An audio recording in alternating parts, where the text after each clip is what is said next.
watching Celtics pregame live, presented by Ace Ticket.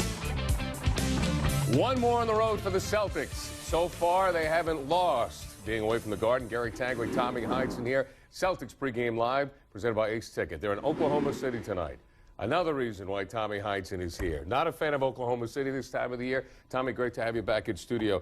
The Celtics started out really strong, okay? And then they went into a little bit of a funk, and now they've won 6 in a row. Do you like this team better now than when they were winning those games at the beginning of the season? Well, they've learned how the team is, the rest of the league is going to play them. That's number one.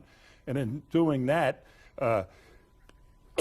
they sneezed, see? And they had to change the way they were doing things. So I think they've improved. They've given people different roles now than they had when they first started the season. For instance, Rashid is not shooting all threes. Right. He's getting in the low post. And that type of thing to see how the teams are scouting him. So they've made their adjustments, and I think all to the better. Let's take a look at the Celtics' winning ways. They've won 6 games straight. Last night, nice win over San Antonio on the road. The current road trip, 3-0 undefeated.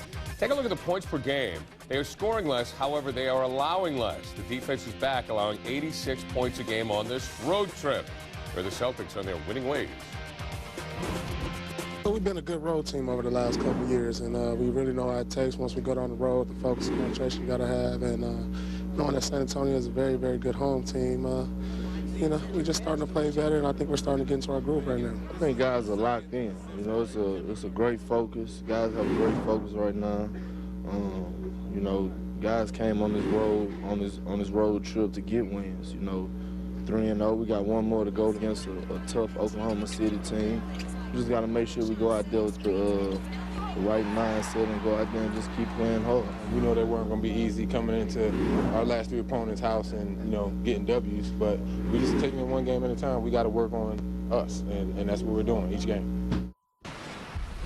Let's check out Hindsight, brought to you by Metro PCS. Durant, the dominator, is in Kevin Durant in a big advantage. Tommy will tell you about that. But first, let's talk about the young scorer for the Thunder, Tommy. Well, he's a complete offensive player. He's got an inside-outside game. He can put it on the floor. He's a pretty good dribbler. And he will hustle in on the offensive board at times. So you've got to account for him at all times and try and send him to his weakness, whichever they determine that to be. So they'll bite the bullet some way, shape, or form and take away at least part of his game if possible. So that's a tough job. This kid has got tremendous confidence, and this is the type of thing that he's capable of doing, just straight to the hoop or off the picks. That's a pretty good move for a guy his size. And a big-time advantage tonight for the Celtics. Yeah, the Thunder, I don't think really even have a black cloud in the sky in a low post because they really don't have any big guys to counter the Celtics' big guys. So every one of the Celtics' big guys, if they're out of the paint and not hitting the offensive boards, we're not utilizing what we have down there. Well, yeah. Etan Thomas is starting at center tonight, or is expected to start at center tonight. He's 6'10" for the Thunder, so you're absolutely right there, Tommy. All right, let's head out to Oklahoma City. Let's check in with our Simmons sideline reporter, Greg Dickerson, and Greg's going to tell us that the Thunder are just not about Kevin Durant, right, Greg? No, I mean, Gary and Tommy, it does start with Kevin Durant. He has a chance tonight to become the second youngest player to 4,000 points if he scores 7 against the Celtics. But this team is now more than just Kevin Durant. They've got other guys on this team who can score and score into double figures. Jeff Green out of Georgetown is a double-figure guy. James Harden, the rookie from Arizona State, he is playing very good basketball in his first year in the NBA. And you look at a guy like Russell Westbrook, who is quickly becoming one of the better young point guards in the NBA. Ought to be a terrific matchup tonight between he and Rondo. Listen to Kevin Garnett. He said that Westbrook right now is playing the best basketball of his young career. We always seem to talk about point guard matchups. Tonight, as I said, it's Rondo and Westbrook. To break that one down, let me go cross-court side. to Mike and Donnie, guys. Yeah, we could talk about point guards all the time, it seems, because we like talking about Rondo. Let's talk about the other guy first. Bigger is the first thing that comes to mind. Bigger, stronger, and second leading scorer on the team. So he's had a different responsibility than Rajon Rondo has. Rondo's actually the fifth guy, the fourth or fifth guy that you look for to do something for the Celtics. For Westbrook, he's the second guy. If Kevin Durant is going to get it going, it's going to really come through Russell Westbrook. I mean, the guy can shoot threes. Not a great three-point shooter just yet, but he's a guy who can knock it down. But defensively, look for him to body Rondo, try to slow Rondo down. But I think you and I talking a little earlier, Doc mentioned to you that he was just as fast as Rondo. I would rather think, at this point in his career, though, that Rondo would prefer to be the distributor than having to be the scorer. Yeah, I think so. Rondo, obviously, we know the struggles with the jump shooting.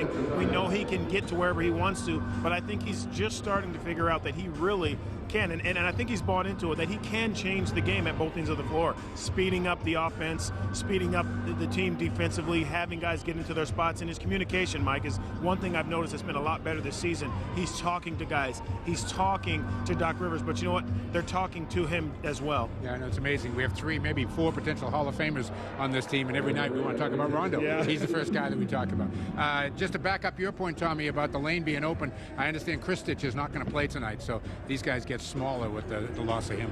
All right, guys, thank you very much. Mike and Donnie have the call of this one from Oklahoma City and the Ford Center. It's time for the Shields MRI injury update. Glenn Davis, fractured right thumb, we know that story. He did have the cast and pins removed this week. He will wear another cast for another 2 weeks, and then Big Baby, hopefully, will start rehabbing. That is the Shields MRI injury update. Still to come, Celtics pregame live presented by Ace Ticket. Rasheed Wallace averaging just over 15 points per game in 40 career games against the Seattle Sonics / Oklahoma City Thunder. Could be a good night for Sheed. He's obviously in a good mood. Tim Welch puts all of you in a good mood as he joins us in the 3-man weave next.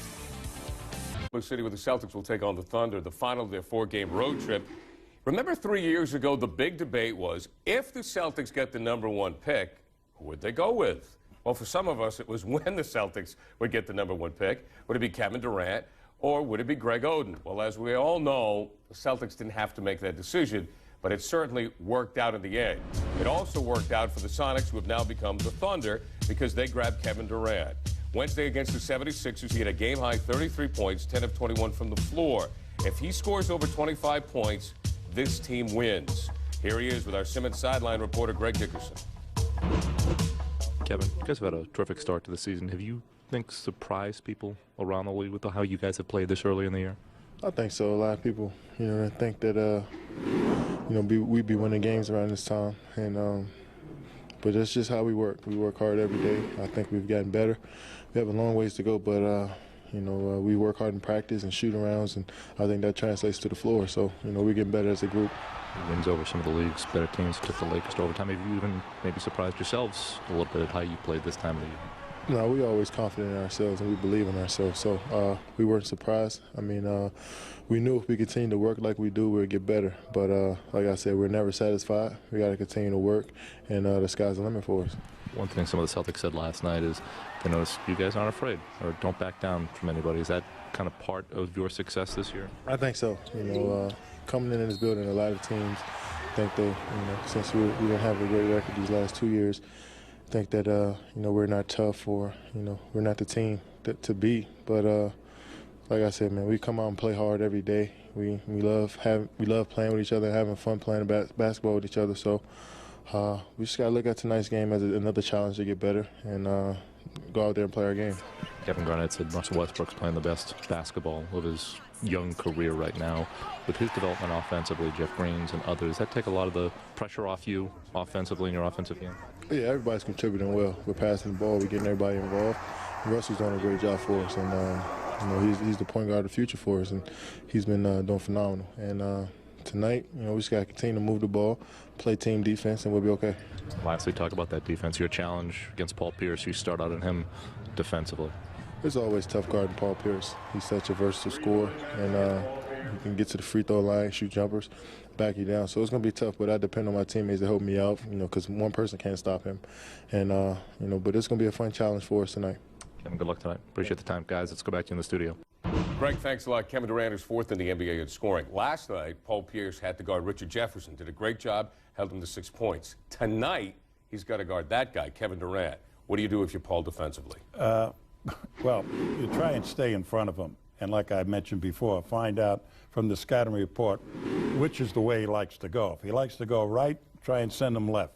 And that may not help you. That's how good an offensive player is. So just try and stay in front of him and make him pick the ball up further out than he would perhaps like to pick the ball up. All right, Kevin Durant, here's the deal. In half of their 8 losses, he has scored below 25 points. Detain him, you win. New England Tailgate, Thursdays at 7:30 on Comcast Sportsnet with Glenn Ordway, Fred Schmerlis, and Steve Biasi, presented by old number 7, Jack Daniels. Still to come on Celtics pregame live, that is Russell Westbrook. You just heard Kevin Durant talk about him, how he makes his team go.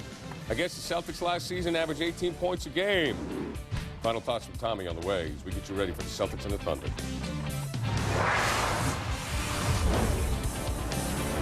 You're watching Celtics pregame live on Comcast Sportsnet.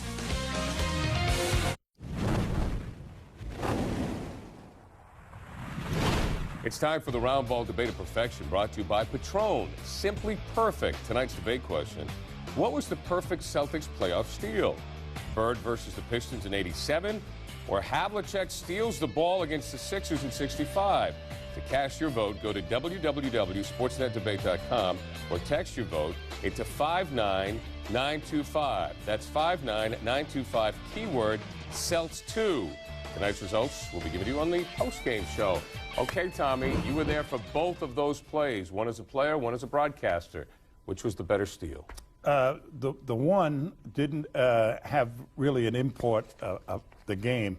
The Celtics were ahead. Right. So when Havlicek made that steal, that solidified the win. The Pistons were ahead. and when Bird made the steal, he gave it to Dennis Johnson, and that enabled them to win the game. All right, so I would have to say Birds. All right, let's check out the TD Bank, Tommy and Mike mailbag. And here's the question, Tommy. This is from Matt in Manchester, New Hampshire. It says, Tommy, you often compare Rondo and Cousy. What are the biggest similarities and differences between them? Well, both of them are have been, and Rondo continues to develop their basketball IQ. Cousy was a genius in figuring out the geometry of the game while he was going full speed. And Rondo is exactly doing the same thing. Rondo is much faster than Cousy ever was, and he's got quicker hands for defense than Cousy had. But Cousy was a playmaker par excellence. If you got a half a step on your man, there was no way you weren't going to get the ball and score, because he'd put it right where you'd have to have it. Rondo is in the part of his career where he's learning how to do that and make the defense react the way he wants to do it. Cousy also made the fast break an art form. Trip. This is the house that Kevin Durant built, the best young player in the league, and the Thunder take on Boston next.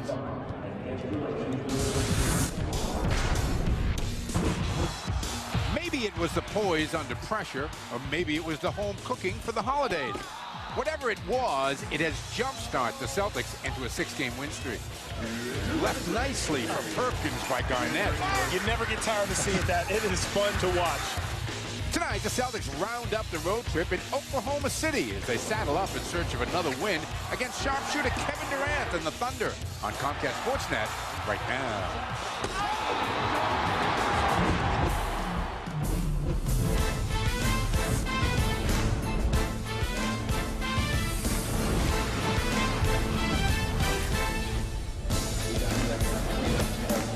One of the 2 or 3 loudest buildings in the entire NBA is the Ford Center here in Oklahoma City. Should be rocking tonight as the Thunder, now a pretty good basketball team, gets set to take on the red-hot Celtics. Hi, everybody. I'm Mike Gorman, along with Johnny Marshall. The Celtics come in here with the best road record in the league. Not coincidental to the fact that Kevin Garnett, game by game, seems to be getting more and more confidence in himself. Yeah, I know a lot of people mentioned his jump shooting, but Mike, I know he's back when his intensity shows. He's yelling at everybody, but he's inspiring when he's yelling. He's active.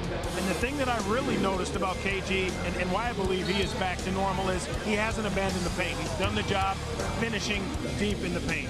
KG would tell you Rondo's the guy who stirs the drink. Yeah, he really does, Mike. Not just on offense. I know, obviously, we know he can push the heck out of the basketball. He finds guys, got cute little tricks around the basket. He changes the tempo on defense, but he's knocking down jump shots, Mike.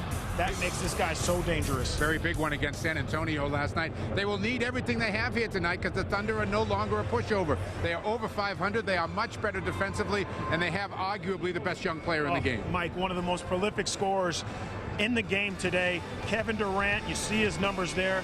Mike, when he was in college for that 1 year, he really had no shot selection. Even his rookie year, no shot selection. He's matured. He's gotten stronger. I was talking to the Oklahoma City Thunder trainer, and he said, you know what, he's stronger. He has better balance. And also his teammates are believing in him. He is leading this team vocally as well as in the box score. He's going to be a treat to watch here tonight to see what the Celtics try to do with him. When Danny Ainge put this team together a few years back, he was hoping for success. Obviously, he won a championship last night in San Antonio. The starting five that Danny put together won their 100th game together as a group. And the chemistry that this team now shows is sometimes just incredible. Over the top, they get it to him. Turns, finds Rondo, kicks it out to Garnett. Over to Pierce, inside to Perkins. Welcome back to Oklahoma City, where the Celtics close out the road trip about to take on the Thunder. I'm joined by head coach Doc Rivers. Usually, you know, you look at the box score and you say, you look at rebounds, you can tell who won the game. You look at points in the paint, you can tell who won the game. How'd you win that game last night? Well, I don't know. I mean, they killed us on the glass, 20 offensive rebounds. You know, we played well, though, in a lot of stretches. I thought we attacked on the break. I thought the tempo was dictated by us for most of the game.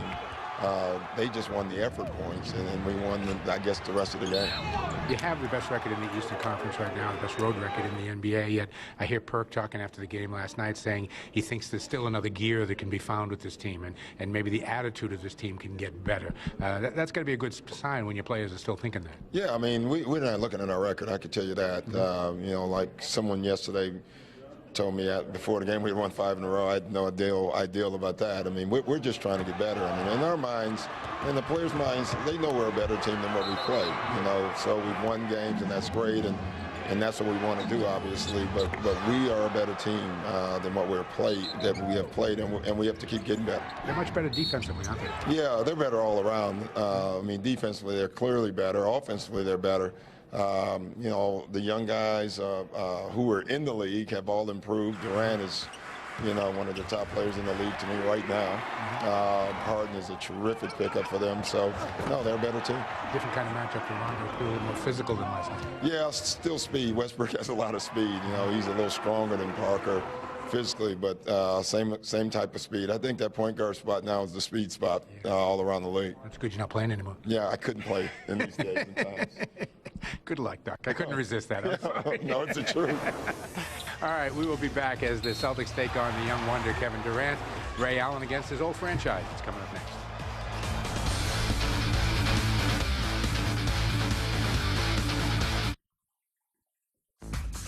It's game time. It's game time. It's game time. On Comcast Sportsnet, the heart of Celtics basketball. It's game time. Here's Mike and Donnie. All right, Sheldon, thanks very much. Friday Night Celtic Basketball is presented by SBLI. Just a quick conversation with an SBLI life insurance expert can get you started on protecting your family with the dependable coverage they need. Call or visit SBLI.com today. Take a look at our Southwest Airlines starting lineups for this evening. Rajon Rondo, Ray Allen, as usual, in the backcourt. Paul Pierce, Kevin Garnett, Kendrick Perkins along the front line for head coach Doc Rivers as this starting five looks for their 101st win as members of the Boston Celtics. On the other side for the Oklahoma City Thunder, again, this is a team that has played very, very well this year. They have an identical record both home and away, so they're starting to learn how to win. Russell Westbrook and Thabo Sefolosha in the backcourt. Jeff Green, Kevin Durant, and Nick Collison along the front line for head coach Scott Brooks in his second season as an NBA coach. Tonight's sideline reports are brought to you by Simmons, the smart choice in plumbing products. Here's Greg. Kevin Garnett told me last night in San Antonio, the thing he likes the most about this Oklahoma City team is that they show no fear. Talking to Kevin Durant during the pregame, he said a lot of people didn't think we'd be winning games at this point. A lot of teams come into this building and don't think that we're tough or that we aren't a team to beat, but we play hard every game. They've shown it with wins over Orlando, Miami, San Antonio, at Utah, Milwaukee. They're tough and they're talented, guys. Yeah, they didn't just beat Orlando, Donnie. They beat their brains out. Beat them by 28. Well, they keep coming at you. I think what fools everyone is that they think they only have one guy in Kevin Durant, but you got a guy in Russell Westbrook, Jeff Green. If you leave him alone, he can hurt you as well. Tonight's Honeydew List is brought to you by Honeydew Donuts. New Englanders love the Celtics almost as much as they love their Honeydew coffee. Young team, Mike. They're feeling confident. You have to match your energy if you're the Celtics. And you know what? You started this trip the right way. Finish it off the right way. Play well here, and this is going to be a successful trip. All right, here we go. Celtics get the tip. The fans here in the building will stand up. Again, not much like a college atmosphere here. They'll stay on their feet until the Thunder score. The Celtics would like to keep them standing for a while. Cephalosius trying to get to Ray Allen. Kevin Garnett screens him now. Ray takes the big guy off the switch and has his shot blocked. Here comes Durant the other way. In transition, Durant lost it on the way up. Garnett takes it off the glass. Pierce may have got a hand in there. Rondo quickly the other way. Over the top of him goes Westbrook. And Paul Pierce knocks down a three. Great start for Paul Pierce. Last couple games, Paul's been quiet. Knocked down a couple free throws late in the game against the Spurs last game, but he has been very quiet. Other guys have stepped up, KG, Rondo, Ray, but you know Paul Pierce is always going to be there for you when you need it. Garnett is going to defend Green. Now Perkins picks him up in a switch. Green takes it to the basket and throws it in off the glass. We were talking about Bill Green, you and I, before the game, and trying to figure out exactly what he was. Is he a 4? Is he a 3? Well, I thought Jeff Green has always had that issue of not being very quick to play the small forward position, but he's not big enough to guard a guy like KG either. What he does do offensively is he slows the game down, which makes him a very, very good player and someone you really have to consider when he's on the floor. Westbrook gives up the dribble outside the three-point line. Durant off the bounce for 2. And most people would think that's a bad shot. Paul Pierce in great defensive position, but Kevin Durant is just so long. He will jump over you, and he used that length. Garnett back to a little cut, nicely done to Rondo. The passing, terrific. We talk about Rondo, but again, I don't think we give Kevin Garnett enough credit with his passing and his vision. We talk about the overall chemistry of this team. The chemistry between Garnett and Rondo really has become something to watch. 6 on the shot clock here. Green knows it. Gets to the basket. And that's a matchup problem right there for the Celtics. Jeff Green, again, not the quickest guy on the floor, but he knows how to play the game. Comes from a very good basketball school in Georgetown. Ray Allen lost it, then got it back in the paint, flipped it out to Rondo. Still 12 on the shot clock. Garnett bumped by Collison, reach in by Green, and Green will pick the foul. And that's a position where you want to see Rajon Rondo shoot the ball with confidence. And here you go, Jeff Green keeping the dribble alive, recognizes I have a bigger, slower player on me. No help stepping up. Great move by Jeff Green. Big finish. People might not remember, but Jeff Green was the co-Big East Rookie of the Year with Rudy Gay. KG in the paint, and he's going to be called for a walk. Let's take a look at our Subaru key matchup here of the game, and we're going to take a look at the point guards, as we often do. Last game, both of them coming off solid games. That's a career best effort for Westbrook, those 15 assists. Rondo with 12 and 12. And Durant, as Tommy would say, is out of the box. Yeah, he's a scoring machine, Mike. I really believe one of the most prolific scorers the league has seen in the last 20 years. He can really score the basketball. Does anybody remind you of, or is he just Kevin Durant? He's Kevin Durant. I can't put really a finger on who he reminds me of. It's funny talking to Kevin Ollie, who's injured for the Thunder, and he says, you'll be working out in practice, and Kevin Durant will go up and he'll say, no, and he'll make the shot over 2 or 3 guys, and you'll say, okay, good shot, young fella, good shot, as he knocks down another jump shot. He's a quick 3 for 3.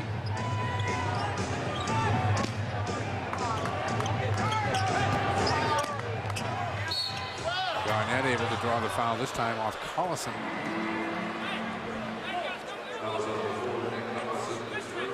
When you think of Kevin Durant's jump shot, the first word that comes to my mind is fluid. I mean, it really, the smoothness of that jump shot, a lot of guys, when you're playing in the summer, they'll say it's water because it just flows like water out of a faucet. And Kevin Durant has always had that. I think he's done a better job, and you got to give Scott Brooks a lot of credit. He's done a better job of finding shot selection, not just shooting any shot anytime he catches the ball from anywhere on the floor. He's working harder to get to scoring situations. Showing my age here a little bit, but McAdoo comes to mind when I think of in terms of Bob McAdoo, absolutely. Of a scorer. Bob's shot a little more unique as you look at the numbers last 4 games for Kevin Garnett. 76% shooting. And he gets the roll on that one. KG's got 4 and 2 assists already in the game. Celtics trail by 1. Off the turnover, Ray Allen. Crossover on Green, takes it right to the basket, tipped up and in by KG. Great hustle. Kevin Garnett is the one who poked that ball away to Ray and then continues to run the floor. You don't get that from a lot of big guys. Not even in college, Mike. Big guys just stop. They think they poke the ball away, their job is done. KG continuing to run. Westbrook straight away, doesn't hesitate, misses the 3. Celtics with the ball and the lead here. Rondo kicks it. Pierce couldn't make the clean catch. I think he wanted to shoot it over the top to Garnett. KG, nope. Perk on the offensive glass. In traffic, knocked away out of bounds. Collison got a hand in there. And this is after the poke away to Ray Allen, but keep your eye on number 5. Left of your screen there, staying active, nice little tip. Big guys, pay attention to Kevin Garnett. He could be really a training tool for any coach.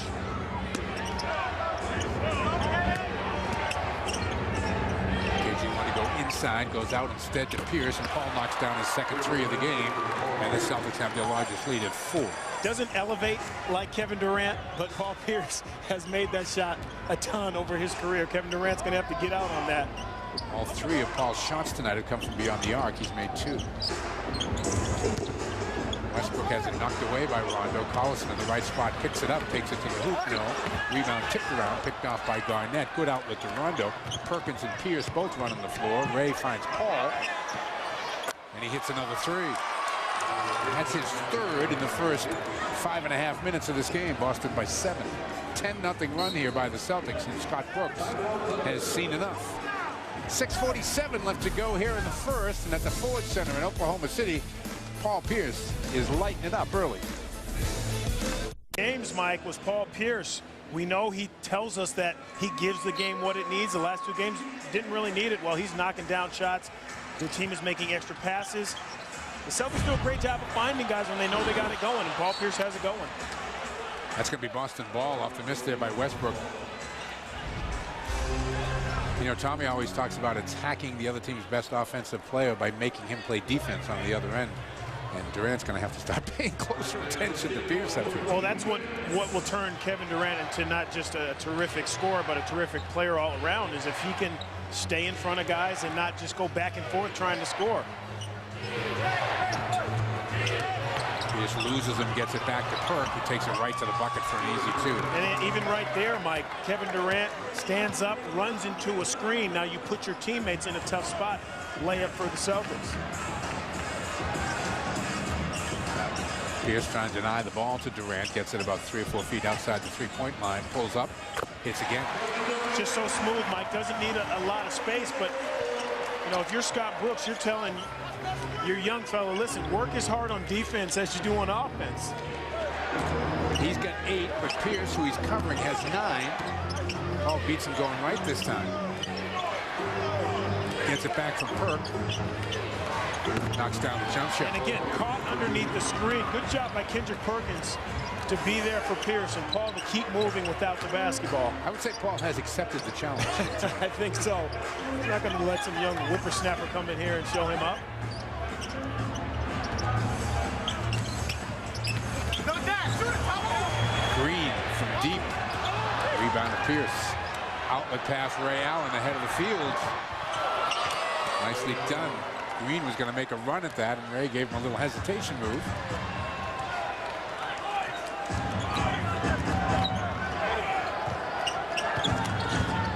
Celtics out and running here in Oklahoma City, and they get it back again. Foul is going to be on Westbrook. Harden is coming into the game, and Cephalosha will go out. Now, when you look out on the floor and even at the bench at the Thunder, you hope, at least for the league and for the city, great city for basketball, that they keep this core together. I mean, they have some great young players right now who like to play together. Pierce goes inside to Perk, faces up on Collison. Collison takes a little dive, and Perk gets two. Well, that's a flop. You know, he's looking at the official, but he fell really before Perk even hit him. He was on his way down. That was bad timing right there. Celtics are on an 18-2 run.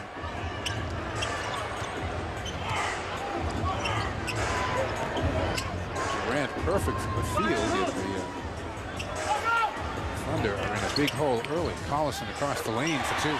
It's a good move there. Saw a lot of that when he was up in Seattle. Rondo blazes into the forecourt, finds Perkins, and Perk is met at the pass by a couple of different guys. And that's a fair basketball play there. Yeah. No one likes to get their shot blocked or get fouled. You understand why Perk might say a little something to him, but it's basketball. Part of the game. And you saw this coming. You know, they timed it. One guy might have got the ball, but he was fouled on the other side of that. One here.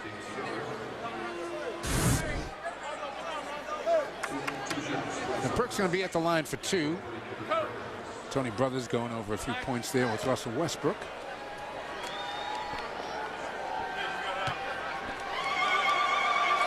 Perk gets to the line a bunch.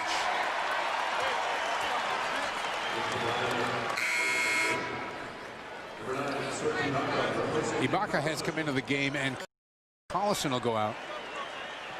Scott Brooks searching for some combination to go with Durant here.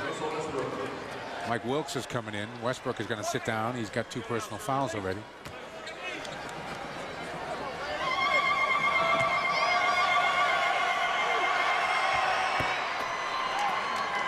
Celtics go back up a dozen here. 4:10 to go first quarter. Wilkes always seems to find a spot on somebody's roster, doesn't he? He's been around. He's in his 7th season, and veterans on this Thunder team. Harden. And a kick is called, or a leg foul. You call it what you want on Ray Allen. It looked like some legs got tangled up there. They might have called the trip on Ray, but it was on the pass. Look at that, Mike. Second youngest team in the NBA. 8 players, 23 or younger. Memphis, if you're wondering, is the youngest team in the NBA. Shows you that the diversity of age in the league. Last night you play the oldest team in the NBA, and almost tonight playing the second youngest team. Every shot Durant takes looks like it's going in.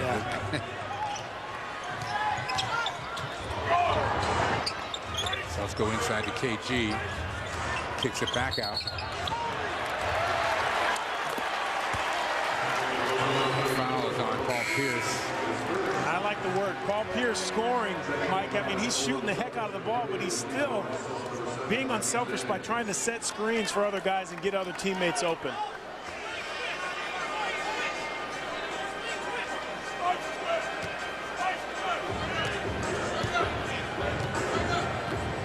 Marquise Daniels and Rashid into the game. Rondo, Ray Allen, and Kevin Garnett stay out there. Harden can't get by Ray. Deflected out of bounds by Daniels. And that's what you don't want. You don't want your scorer Durant drawing two guys, finding a teammate, and that teammate holding on to the basketball. You need that ball to continue to move, especially if your leading scorer is looking for you. Durant gets it, gives it up to Wilkes with 3 on the shot clock. Wilkes throws up a runner off the glass. Rondo back in a hurry. Rondo takes it up the gut.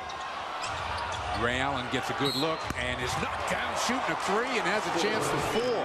That was a little bit of a cheap shot by Harden on the way by. Great play. Rondo's penetration is really what set it up. Getting himself into the paint and the extra pass by Daniels, but Ray with the presence of mind to continue, get that shot off quick. And got him upside the head. Yeah, he did. Chance for a 4-point play here. Oh. That breaks a string of 32 in a row for Ray at the free throw line. Second in the league in free throw shooting coming in. Bell may be ringing a little bit. Yeah, that's what I was thinking. Harden was a little feisty staring down Perk after that little tussle up the other end. Marquise Daniels whistle for the foul outside on Durant. Sheldon Williams is going to check into the game when we get back. 29-16, the Celtics got a 13-point lead here early.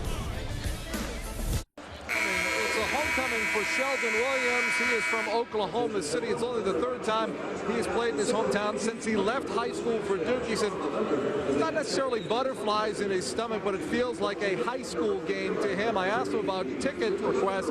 He said only 17 tickets. His first trip back here, he had 50. Now, he had to be out J.R. Giddens, who's also from Oklahoma. He said he beat him out. It was a wily veteran move. He said he got to the ticket guy before J.R. did. That's why he got more tickets than J.R. did, guys. Yeah, it's interesting. Sheldon and J.R. both from around here, and both of these are guys who played on this arena and played on television here in Oklahoma City in high school, and now we're back here playing in the pros. That doesn't happen all that often, especially in a city the size of Oklahoma City. Banked home by Durant for two. The Thunder is shooting about 63% right now, and they're still down 11. Well, they only have 2 assists. You're going to sit here and wait for Kevin Durant to really try to win this game for you. That's not going to happen. Rondo, same spot. He hit the big jumper last night against San Antonio. Misses. Harden brings it the other way. Green trying to take advantage of the Rondo matchup. Neely throws it over the head of Wilkes, who saves it nicely. And Durant with 10 in the shot clock will try to work for a shot. Daniels defending. Rashid with the miss. Just the second miss for Durant tonight. He's 5 of 7.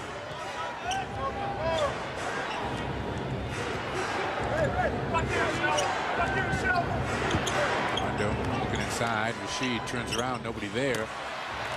Durant with the miss. Rashid makes it look so easy. Maybe too easy right there, Mike.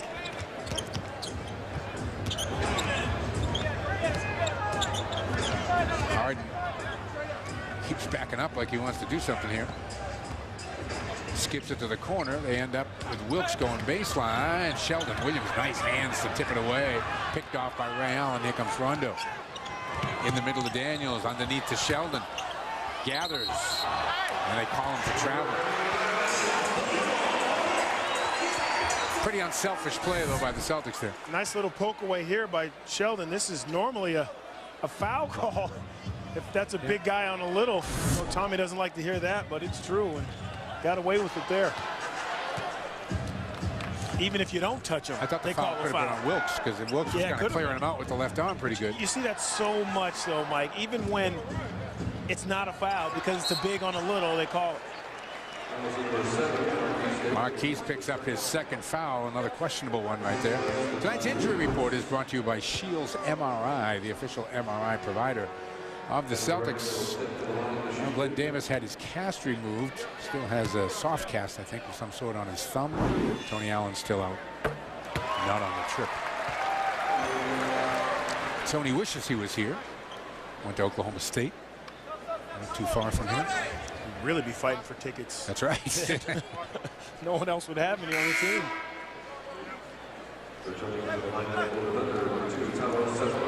Sefolosha comes back in, and Green sits down for the first time.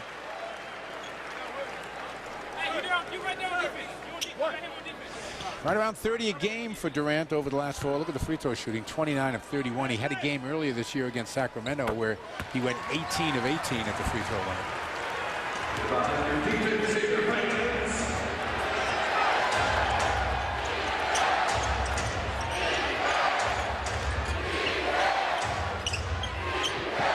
Celtics want to go to Rashid. Cephalosha trying to cover him. Rashid comes back the other way and throws it in off the glass. Talk about touch for a big guy. That was high off the glass. Anytime you get hit, I was always taught to throw that ball high off the glass. Durant again. Daniels guesses right. They knock it away. Loose ball picked off the floor by Ray Allen.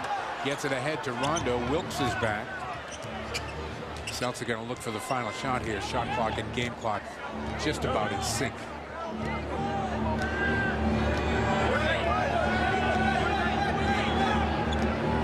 Rondo makes a move with 8. Gets a screen from Williams.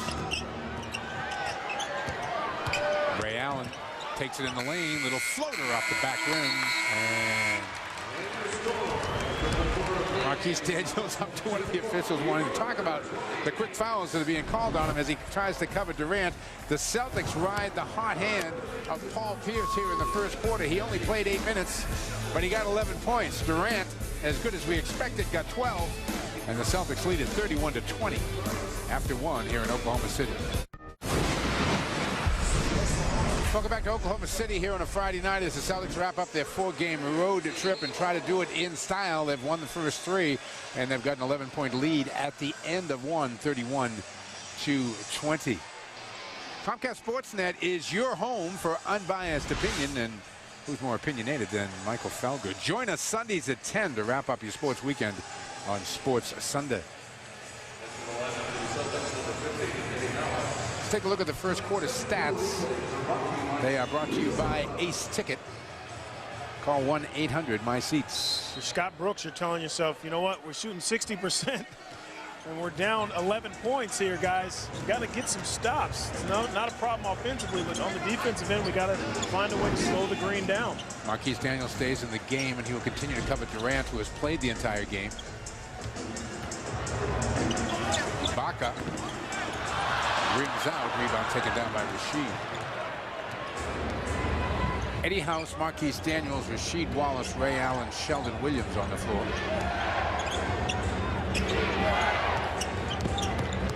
Daniels goes inside to Sheed.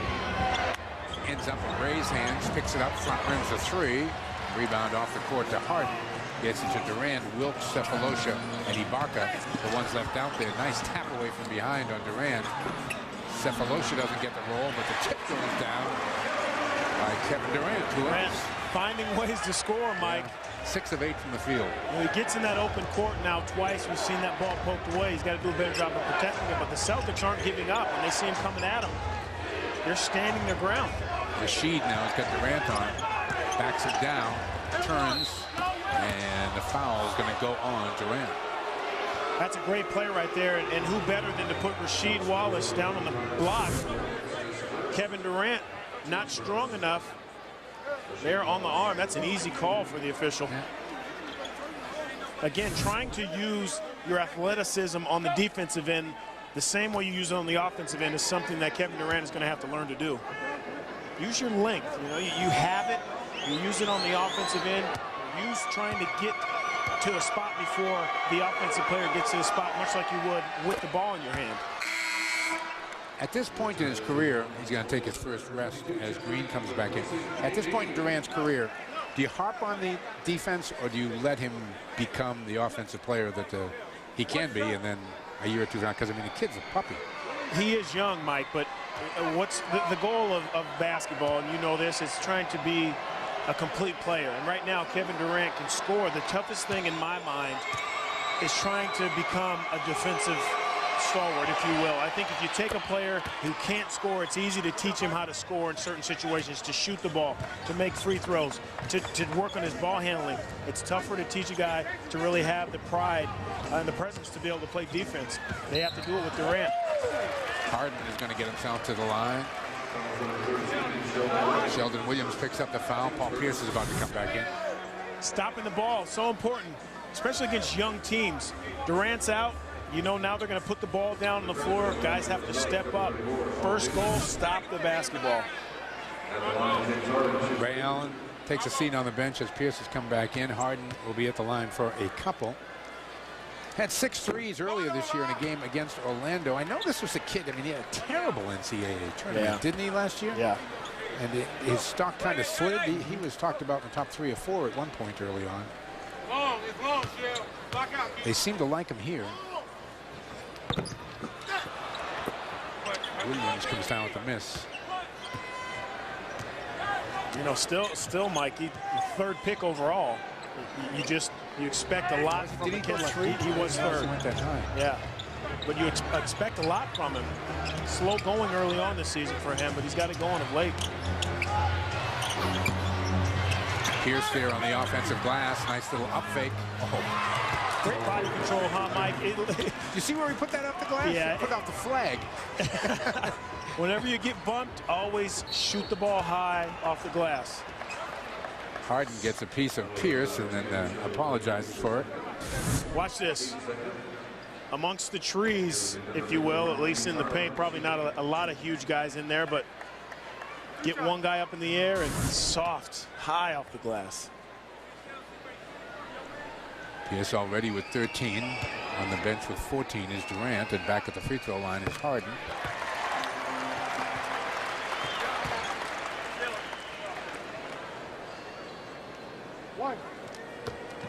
Bright future. We talked about their youth, but if you look at the draft picks on this team, if you're just judging by draft picks, Kevin Durant, 2nd overall in 07. Russell Westbrook in 08, 4th overall. Ibaka in 2000, he was the 24th pick, still a first-round pick, and then Harden, 3rd overall. They should be getting better. They should, but you have to infuse some veterans, which they tried to do this year. Good play there by Green, picking off the pass. Wilkes, the hard push, and the bounce pass is a tough one to catch. That just can't happen. Spacing so important. Young teams understanding, running to the basket. You got the numbers. You got to score. You got to convert. What's that, 3-on-1 there? 3-on-1, yeah.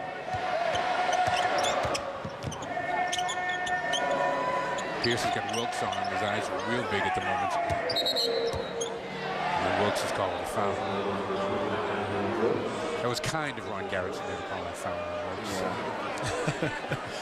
It might have helped the Thunder there. Yeah, that was not going anywhere good. You know, Wilkes doesn't want the foul, but it's better than automatic 2 points.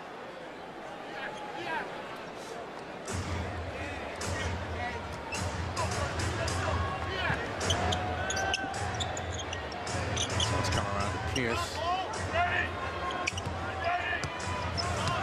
Cephalosha down. Cephalosha, good job. Got a hand in there. Pierce goes the other way, and I think Cephalosha got a piece of that. Daniels gives it up to Eddie House, who responds with a 3. Well, Grace had about an 8-footer he passed up.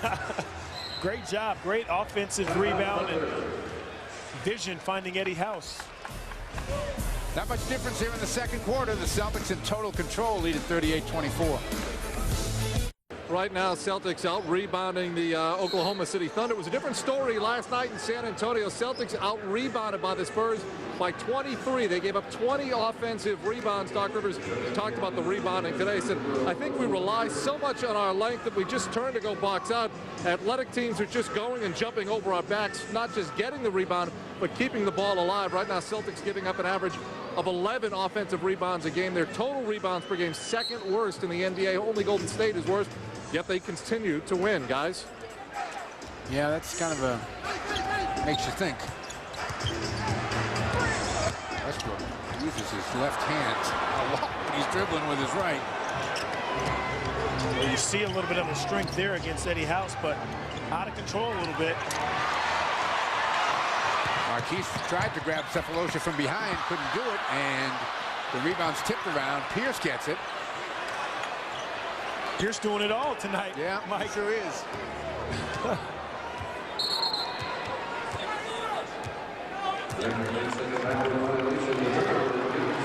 Wow. Haven't seen that call in a long time.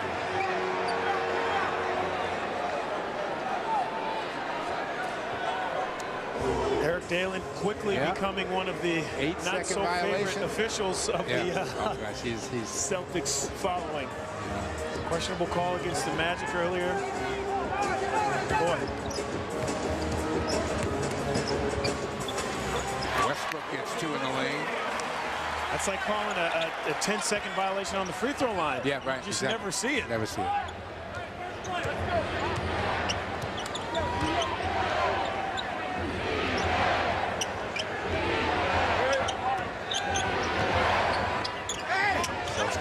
Rashid battling with Cephalosha again. Turns into the lane, back rims it, rebound taken by Harden. Pushes it hard right up the middle himself. Lays it down to Green, who got bodied out of bounds by Pierce. Westbrook straight away, knocks it down.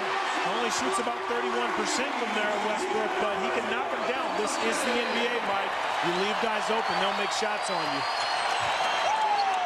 Crowd coming alive a little bit here in Oklahoma City. Again, this is a very loud building when the Thunder get it going.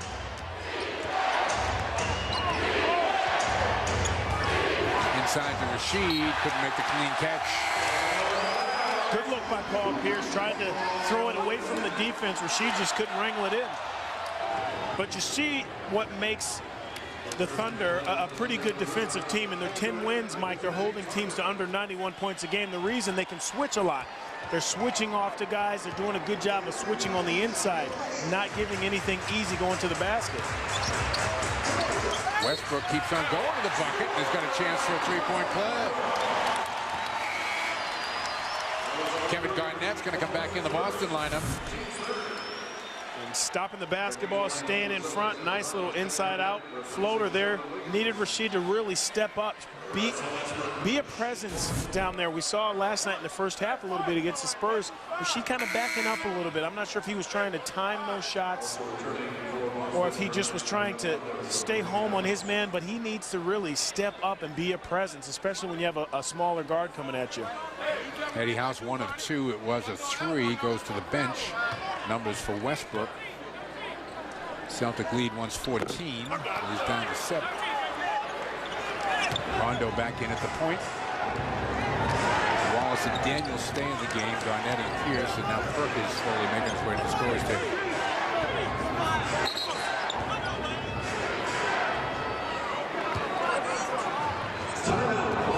As Perk was coming to the scorers table, a fan yelled, "Smile!" Perk looked at him and said, "That's not what I do." Celtics and Thunder in a good one here, 38-31, 7:02 left to go here in the first half. Time now for the round ball debate of perfection, brought to you by Patron, simply perfect. Tonight's debate question: what was the perfect Celtics playoff steal of all time? Was it Birds against the Pistons in '87 or Havlicek against the Sixers in '65? To cast your vote, go to www.sportsnetdebate.com or text your vote to 59925, keyword Celts 2. Tonight's results will be given on Post-Game Live. Generational question there. Yeah, it certainly is. Rondo finds Perk alone in the lane, and Perk takes it to the basket for 2. Might have been in there for a while. Yeah. Great job to catch it and give a pump fake. Get the defense in the air. That was one of those, when he made the pump fake, you would think the 3-second call was right. Westbrook lays it down, and it's finished by Ibaka. Great athleticism Ibaka has, and here Westbrook keeping the dribble alive. Nice little dunk down, bounce pass. Make sure that ball comes back up into your big man's hand, and what a great finish. Greg, what was going on in the huddle? He wasn't happy with his team, not just on the defensive end, but on the offensive end. He said, we're coming down on offense. We don't even know what we're running. Run the stuff that is called. We've let them right back into this basketball game. All right, let's see what they run off this possession. Rondo gets into the paint, kicks it out to Garnett for about an 18-footer, and he knocks it down. Boy, Kevin just has shot the ball so well the past 8-10 days. Well, Doc is upset because you can get anything you want, but what he wants you to get is what he calls, or what Rondo calls. You have to stay with that. You can't get complacent. You got to get stops at this end. You can't cheat on those things, and Rondo looking a little confused. What are we doing? Are we switching? Are we stepping up? Westbrook with 9 points in the game. Looking for double digits. He goes to the line. Now you have to stay on teams, especially younger teams, Mike, because they always believe they can get back into games, and that's exactly what the Thunder has done. 42-36. Boston's biggest lead was 14. Thunder led by 3 early.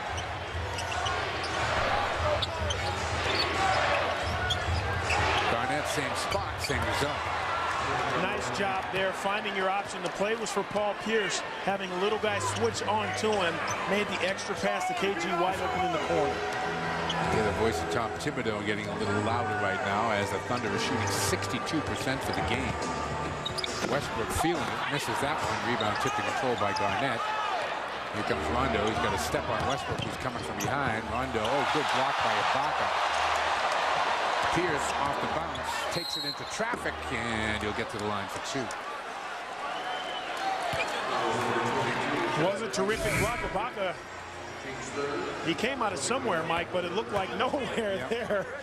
A great block, but veteran teams, you continue to play. You can't celebrate because one great play was made. Paul Pierce getting himself back to that free throw line. Collison's going to come back in the game in a moment here for the Thunder. I say back to the free throw line. These are his first free throws of the night, Mike, and he's got 13 points, now 14. 3 for 4 from deep. He's done everything tonight except get to the free throw line a ton. Celtics 6 of 8 at the line. The Thunder 5 of 9. So with this attempt, free throws will be even with 5:29 to go in the half. Tommy will like to hear that. Well, you know, and that's all you can expect out of the officials. I mean, if you get to the line the same time as the other, same amount, I'm trying to say, as the other guy. Eventually, it does even out. There are some games where they're a little lopsided, but that's what officials do. I mean, that's how games are played. Volleyballed around, and Collison in a pack of green shirts comes up with it. Durant. Wow, that's a big-time shot. And can finish with both hands. And as you watch him stand against KG, he's only about an inch shorter or so than KG. And look at this. Great move. Great finish under KG's arm with the offhand, the left hand. And he's got some intensity. Respects Kevin Garnett. Yeah, that was... He pumped his fist, but he looked away. Yeah, he looked down. That's exactly what he did. 17 for Durant. Pierce for 2. 17 for Paul.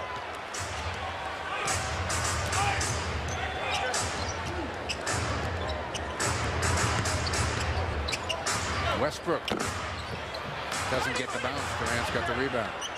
Gets it quickly to Ray Allen.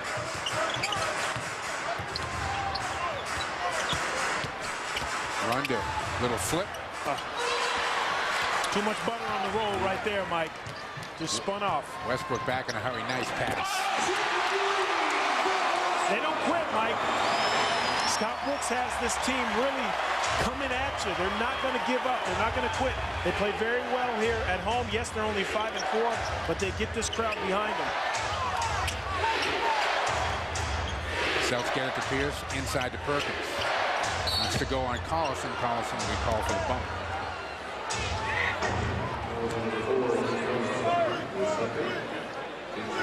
And this is what we're talking about. Look at Durant is trying to help here. Perk, nice little rip through, and Collison, you just cannot reach in.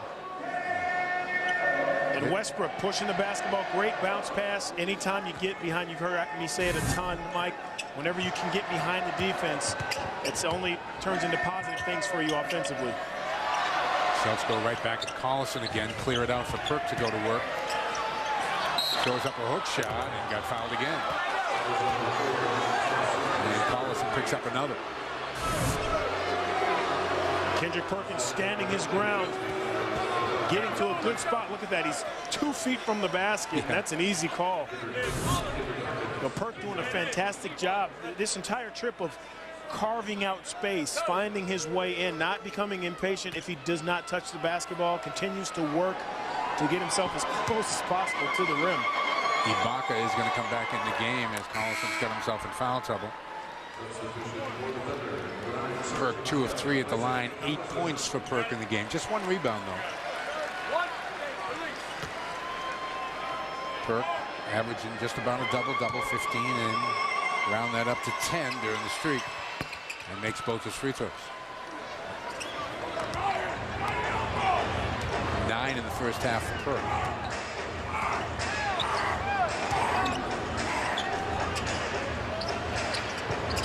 Sounded like Tom Thibodeau was barking, didn't he? Tipped by Pierce, controlled by Rondo. I don't know what kind of voice Thibodeau has after games, but not much.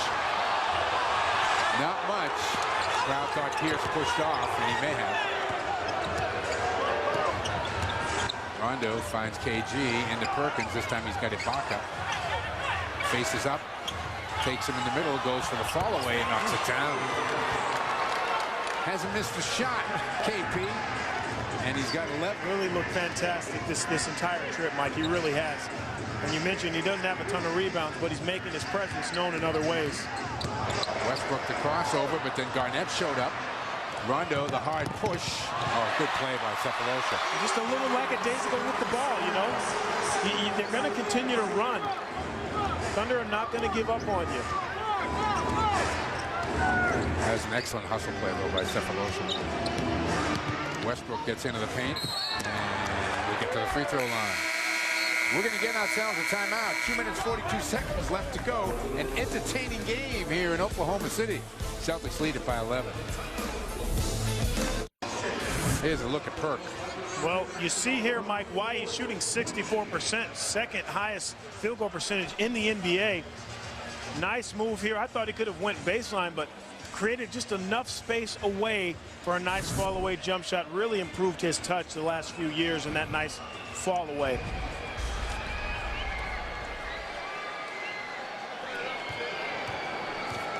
Perfect night so far.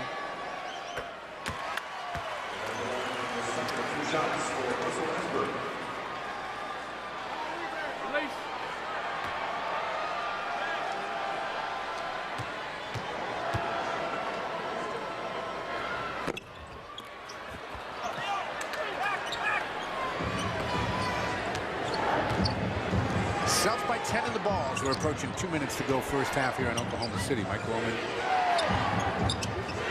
along with Greg Dickerson, Donnie Marshall. Inside to KG. Difficult fall away and soft. When you're hot, you're hot. Oh. Boy. That looked like it had no chance when it left his hand. Just soft, let it go, finished high. Textbook. 5 of 6 shooting for Kevin Garnett. He's got a dozen. Talk about soft touch. His release, Mike, it's impeccable. There's not enough words to describe what kind of touch Kevin Durant has and what kind of scorer he is. He's got 19 points and 8 of 10 shooting here in the first half. His club is shooting 58%. Celtics shooting 59%. Westbrook in a hurry. That's offensive, I believe. Yes, it is. That's going to be the third on Westbrook. Nice job, Ray Allen taking the charge. Guys running back, finding the basketball, and Ray was there a good 8 seconds. Wow. Usually that's kind of a debate when he's still moving. Right. He wasn't moving when Westbrook was like 3 bounces away. Almost a defensive 3 second there. He's standing there so long. The NBA will be using that on their block charge tape. Yeah, oh yeah, that one. The obvious ones, right? Celtics look like they're looking to go back inside to Perkins as Ibaka's on him. Pierce taking hard to the basket and just forcing the issue, draws a foul. Paul Pierce thought he was fouled the trip down. Previous, he said, you know what, I'm not going to let there be any debate. If I get fouled here, you can give him 2 fouls on that one.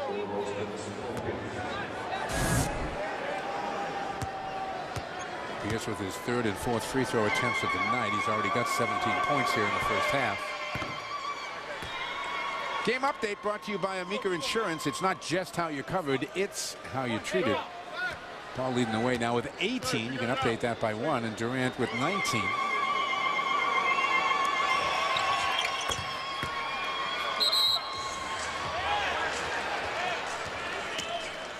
A technical foul on Kendrick Perkins. And no argument from Perkins. Just a little bit too aggressive. Maybe he's trying to send a message. With Ibaka? I didn't see it. I think that was Ibaka on his block. Green on the opposite block. But he's not arguing. No, he's not. No. And he does usually have something to say if he thinks he's getting a bad deal.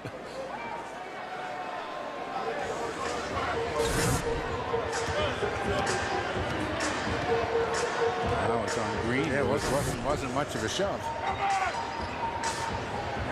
Durant. Wow. 9 of 11. 22 first half points. His club's down 9. Pierce lets him go by. Rims out a 3. Perkins with the foul.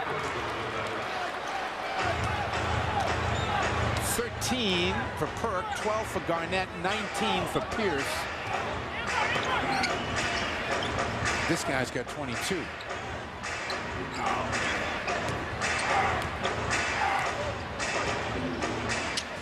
Pass through the hands of Wilkes, which goes right to Cephalosha, and then Ibaka ends up getting 2. I like Ibaka, Mike. Very efficient. Not a lot of movement. Keeps it simple. I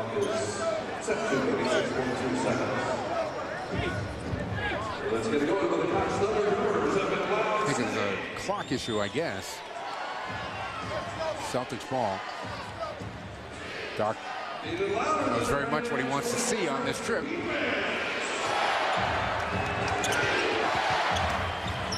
Rondo sends it back out. They find Pierce. Pierce takes it hard to the basket.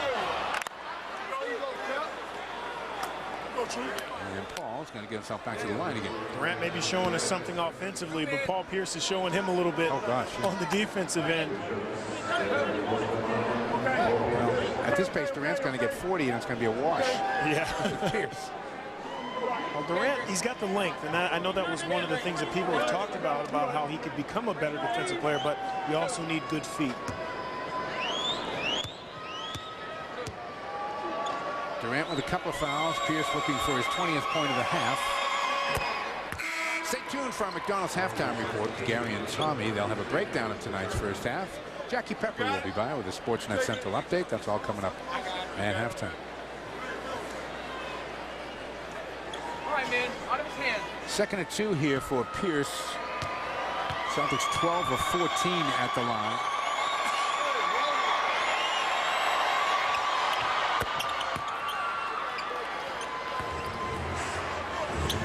A lot of people say, well, it's the 4th game in 6 nights for the Celtics. But I wanted to ask you, Donnie, when you were on the team and you were playing well, you just want to keep going back out there every night? Guys just want to keep playing. They really get a confidence. You know, after a while, when you're playing well, you don't think about fatigue. You don't think about being tired. You think about winning. Marquise Daniels now defending Durant. That's a deep 3. Rebound in traffic.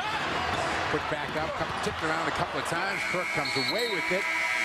And the Celtics take an 11-point lead to halftime. Boston dropped 60 on Oklahoma City here in the first half, thanks to Paul Pierce's 21 points. Garnett with a dozen, Perkins with 13, and the Celtics are 1 half away from a perfect road trip. Let's go back to the studios right now. You got it, Gary. All right, Mike, thanks a lot. Tommy, no letdown tonight for the Celtics. No, they came in at an emotional high. I think the veteran players all know that what to expect from this young team, and they were prepared for it. Really got out in front early, and now the Thunder has to play catch-up basketball. Tough for them to do. All right, Durant has 22 points for the Thunder. Paul Pierce has 21 for the C's. Tommy's going to tell you why the Celtics were so successful with the three-point shot. 5 for 8 from the 3. Tommy will break it down. McDonald's halftime is next.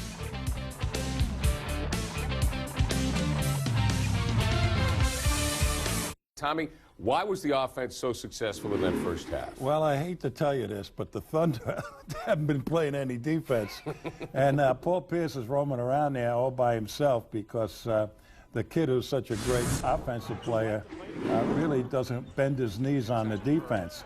But the inside game now has everybody on the white jerseys backing up and trying to help out. And the Celtics are moving the ball from one side to the other and catching the defense totally out of position.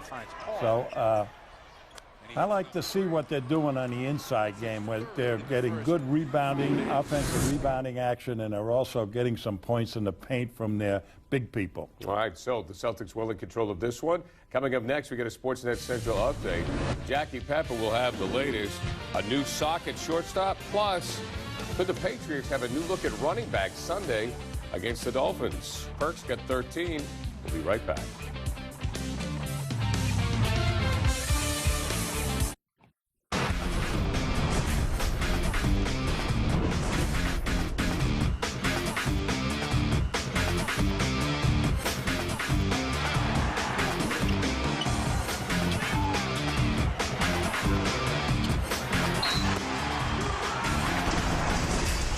Tonight's first half replay brought to you by AAA.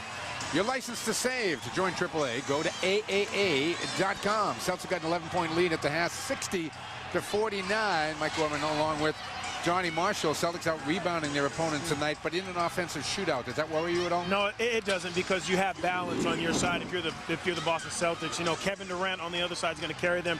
Russell Westbrook has to take better care of the basketball. He's getting to where he needs to get to, but he's turned the ball over. Really, +6 in the assist category for the Celtics is huge. We know what the Thunder are. They go to Kevin Durant, let him get you a shot, but you have to be able to defend everyone else. Let's check in with our sideline guy, Greg Dickinson. As much as the coaches liked the first quarter, they didn't like the second quarter, saying we just traded baskets in that second quarter. So we have to make the catch on Durant a little bit harder, and they've been going smaller and smaller as this game has gone along. We have to match up with their quickness better, keep a guy like Russell Westbrook out of the paint offensively. Went away from going to the post in that second quarter. Can't just settle for those long jump shots that we did in that second quarter, guys. Durant starts the second half like he ended the first. He's 10 of 13. He's got 24 points. And it's a 9-point game at 60-51. The tough part about guarding Kevin Durant is if you force him out, Paul Pierce is getting up about 2.5, 3 inches. When he elevates and he doesn't even see Pierce. Or he might see the top of his head. Perkins again working on Collison. Oh, good look to Rondo. Returning the favor to Rondo. Just the second bucket for Rajon tonight. He's been pretty quiet. 4 points, 2 assists, 1 rebound.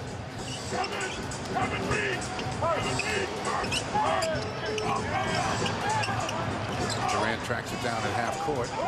Gets it to Westbrook. Westbrook loses the handle, and Perkins comes up with a turnover.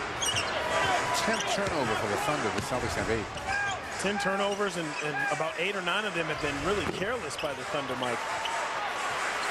Same thing we saw with San Antonio last night. A lot of careless turnovers. Didn't really look like they were particularly forced.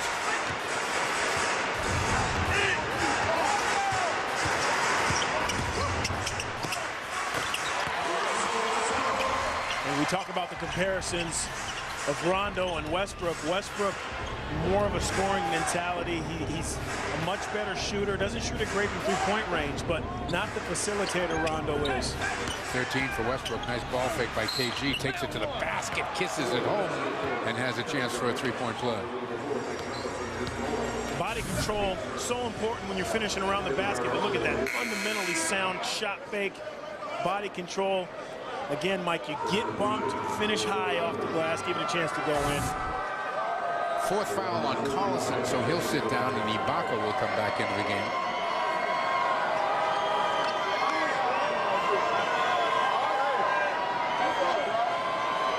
Kevin just continues to shoot the ball at a remarkable percentage, 6 of 7 tonight.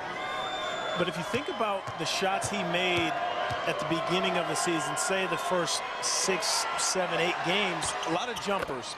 I don't think he was quite confident at that point with his knee, with his conditioning. Well, since then, we've seen him do everything. Going to the basket, in the paint, finishing, up and unders. And they were deep jumpers, too. Very deep. Speaking of deep jumpers, Green sets his feet, rebound, Perkins controls it. Celtics a 22-13 edge and rebounding. Big finish by KG. And a timeout is taken by Oklahoma City as the Celtics have matched their largest lead of the game. 9:43 to go in the third. Scott Brooks with the timeout. Celtics up by 14. KG's got 17. Areas is all about change of speed, change of direction. Rondo behind the back, changes direction. I think he has a third eye or something, maybe a camera in the back of this headband. Look at that, change of direction, gets the defender in the air and just bounces it. I mean, it hits guys right in the hand. That, to me, that's the most fascinating thing about Rondo and his passing is where the ball is delivered, where guys catch it. Let's check in with that Simmons sidelines guy, Greg Dickinson. Garnett will tell you, I say it every time, a lot of things start with Rondo. When he's at a good pace, a good rhythm, it's good for everyone else. Guys will fall in line. It starts with him and trickles down, gets a lot of the credit for the 6-game winning streak for the pace of Rajon Rondo, guys. Perkins takes the missed 3 from Green as the Celtics had a good defensive trip right there. Pierce gets bumped. and the foul will be on Green outside. A little late for Tony Brothers, but he had the call. A little cheap one there, and Jeff Green was trying to back up and not foul Paul Pierce. Paul tried to get him in the air, and their guys are just trying to find who they have, and Paul Pierce sold it. He did sell it well.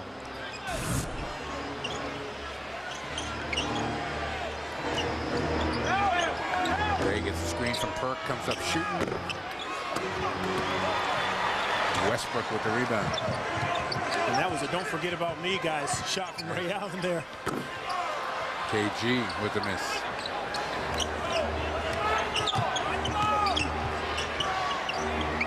Ray, the only Celtic having a bumpy shooting night. He's 2 for 7. Ibaka, from his reaction, picks up the foul. You know, Mike, as we talk about officials around the league and different calls that veterans get versus, you know, the calls that young players don't get, that's what Scott Brooks is dealing with. This entire team, you know, they're not going to get the benefit of the doubt on a lot of calls. That's a good point when you're a young team. Yeah, when you're a young team, you don't just have to battle the veterans and the mindset of older teams, but you also have to battle against cheap calls and calls that officials, you have to earn the respect, not just from your peers, but also the officials. Now, this guy will get calls. Oh, he's a scorer. The NBA needs him on the floor. So he will get calls, and he will. A lot of calls will go that you may think should be called fouls. KG down the lane from Rondo again. Right now, the Thunder looking around, not sure who's guarding who. And it begins again with Rondo and ends with Kevin Garnett. 8 of 9 shooting for Garnett.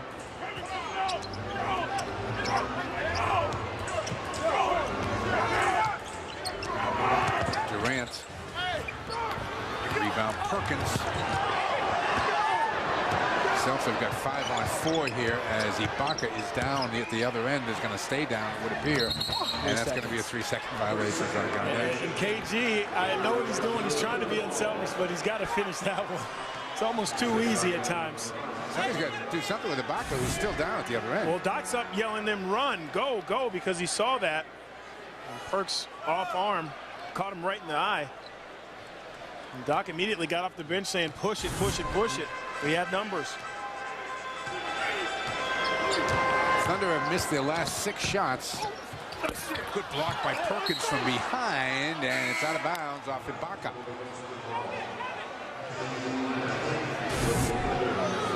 Just when you think you got him beat, Perk comes in, and very good shot blockers, and Perk is, I would say, well, you couldn't put him up there with Bill Russell just yet, but very good shot blockers know how to keep their body out of the play and get their hand on the ball. KG again. And Scott Brooks says, wait a minute here, guys. That's Kevin Garnett. I want you to meet number 5. Somebody's got to pick him up. Garnett now with 21. Pierce has got 21. The Celtics have an 18-point lead in the 3rd quarter. Here's an... Tonight's game is brought to you by Simmons, the smart choice in plumbing products.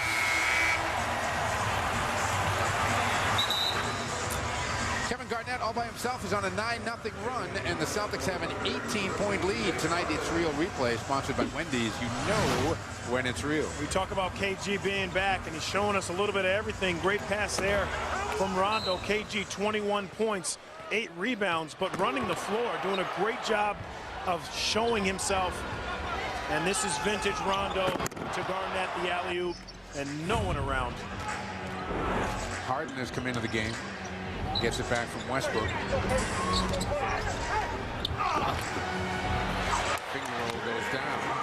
Harden with 2. Harden is chipping. Harden pushed Garnett out of bounds after he made that shot.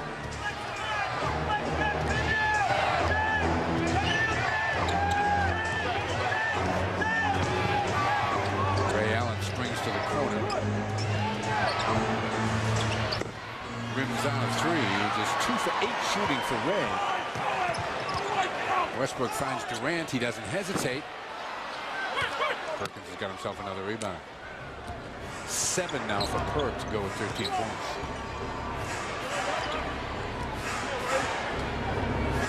Rondo behind the Garnett screen. Uses it again. Goes inside to KG. finds Perk, who can't hit the shot, and Thomas gets the rebound. And that's the time you want to see Rondo shoot that little 12 to 15 footer. Perkins again getting every rebound at this end. Outlet pass to Rondo. Cross-court bounce pass to Ray. Pierce trying to cross over. Perkins in the right spot. Gets it to Rondo. Flips it to Garnett. Thunder are getting dizzy, and Rondo gets two. Oh, while the Thunder are standing around, and not just standing around, Mike, standing up, straight up. Not even in anyone in defensive position. Their stance, their eyes, their communication. Celtics picking them apart.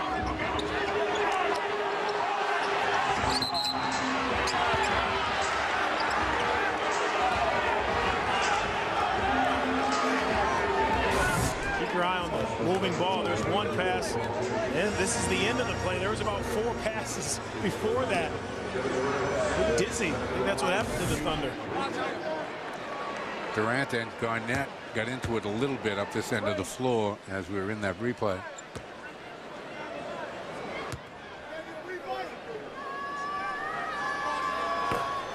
.25 now on the night for Durant. Financial League leaders are brought to you by TD Bank, America's most convenient bank, member FDIC. Fast break points on the year. Monte Ellis, a healthy lead there over LeBron James with 93, and Durant in third at 91. We talked about Durant and my belief that he's one of the most prolific scorers in the last 20 years of the game. I was reading through the notes and saw NBA's top second-year scorers in the last 20 years. Kevin Durant, 25.3, with LeBron James, Vince Carter, Shaquille O'Neal, and David Robinson. Yeah, nice company. Incredible. Nice incredible company. Second youngest to get to 4,000 career points. He did that tonight early when he went past. He needed 7 coming into the game. Ray stays with it and has a chance for a 3-point play. That's the way the night's going for the Thunder.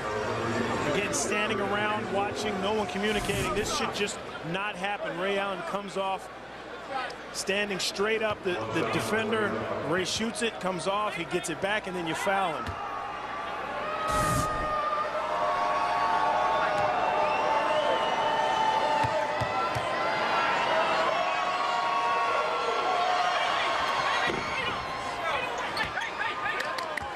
That's a bad free throw for Ray. Yeah, I was going to say, Ray would say that, you know, I remember shooting with him in college, and him telling guys, if this hits net, if it hits rim, don't count it. It only counts if mine hit net.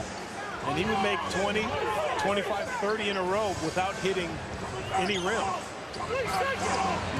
And this is the problem you run into if you're the Thunder. You take most of the clock trying to get Kevin Durant open. Hard to Perkins sends it back, but the foul is going to be on Ray Allen before the shot. You know, you take so much time off the clock trying to find Durant, and you get bailed out a little bit here. He leans into Ray Allen. I'm not sure that was a foul, but Harden did a good job of leaning in, but you take so much time, now you're forced to have to take a bad shot. Unfortunately, they get themselves to the free throw line.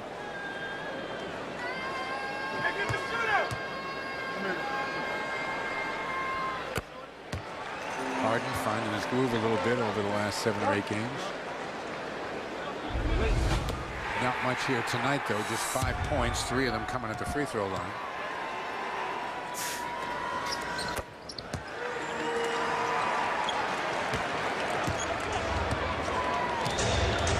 Celtics by 16.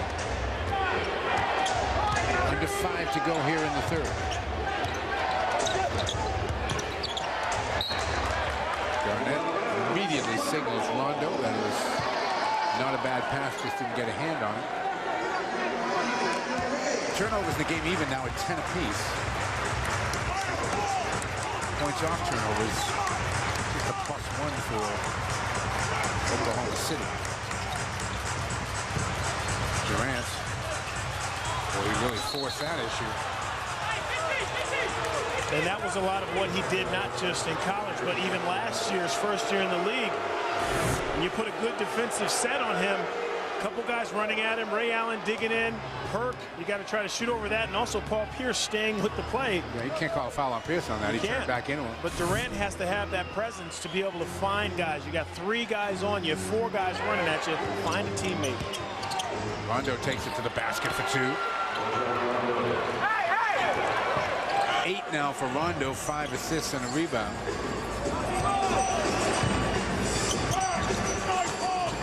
Celtics are plus 12 in the paint.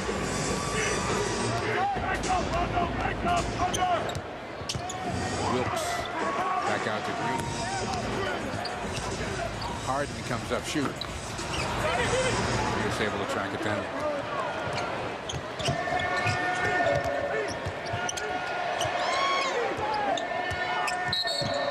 Durant with the foul and a technical foul, I do believe. Yep. Yeah, a little too much to say going by. Well, he's frustrated, Mike. He thinks he should have gotten the call last play. That should have been a foul with the reach in. And again, Rondo sells it, but you just can't put your body, if you're a big, that far away from the basket into a guard. You have to move your feet. People talking about his length, but you need to move your feet on defense, or really you cancel your length out. Third personal foul on Durant. And you know, Johnny, as good a scorer he is, and he, as you say, he's a great scorer, and we don't throw the word great around, hopefully, too much. He really doesn't do much else. He has no assists, 3 rebounds. Yeah. You know, which you think at that size they're just going to find you more than anything else. He should be dominating because he's going to be in a mismatch with guys. He's 6'9" and a tall 6'9". He's long. When you're playing against guys 6'6", 6'7", you should be dominating defensively. We know you do offensively. You should be filling the stat sheet. You absolutely should be filling the stat sheet. And when you attract so much attention because of your scoring, your teammates are open. And it's not even like his teammates aren't making shots. He's just not looking for them. Yeah. Lord knows he's getting all the attention. Wilkes trying to find Durant, throws it into the first row.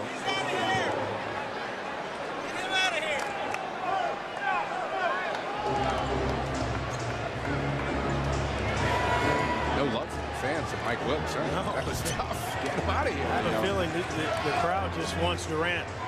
Anybody else? And Westbrook, yeah, and Westbrook. KG thinks about it, knocks it down. KG would have been a heck of a three-point shooter if he went to college. Yes, they would have made him. That's his range. Green. Thomas. Perkins not letting him get to the rim, and Thomas not too happy with the aggressive foul by Perk. Putting it nicely, an aggressive foul. Perk here, I thought was going to try to time it and block it, but says, no, I'm going to take a little bit of frustration out on Natan Thomas. Natan's been around long enough. He knows that's a part of the game. Sometimes you get fouled harder than most times.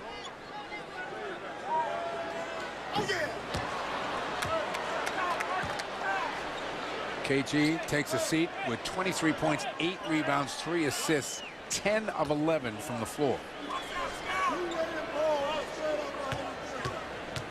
You know what I think the key really to KG's success here of late is? What's that? Riding on the media bus with us. Yeah, he has. He has been, hasn't he? During this whole streak. He comes and sits on the media bus with us.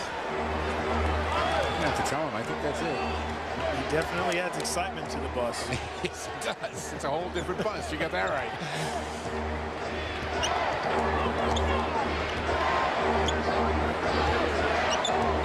2 minutes, 40 seconds to go in the third. Rondo finds Perk in the lane. Tipped home by Rondo. The fourth Celtic at double figures now at 10.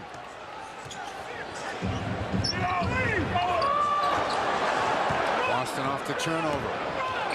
Rondo, the bounce pass. Pierce somehow gets it. Wow. And that was a good catch by Pierce because it went off of Perk's back foot. I think Pierce wanted a foul call, but I don't blame him. A lot of standing around, Mike. That's been the theme in this second half, especially. Natan Thomas is right there, and he lets the smallest guy of the Celtics team get an offensive putback. Pierce is okay. He just was trying to make a point. We'll take the timeout, too. 2:20 left to go here in the third. Celtics got a 22-point lead. By emailing a question to Tom Tommy and Mike's mailbag on csnne.com. Your question could be used live in the pregame show or on the website. It's the most convenient way to talk directly to us. It's from TD Bank, America's most convenient bank. Celtics by 22, 2:20 left to go here in the third. Here's tonight's legal seafood trivia question.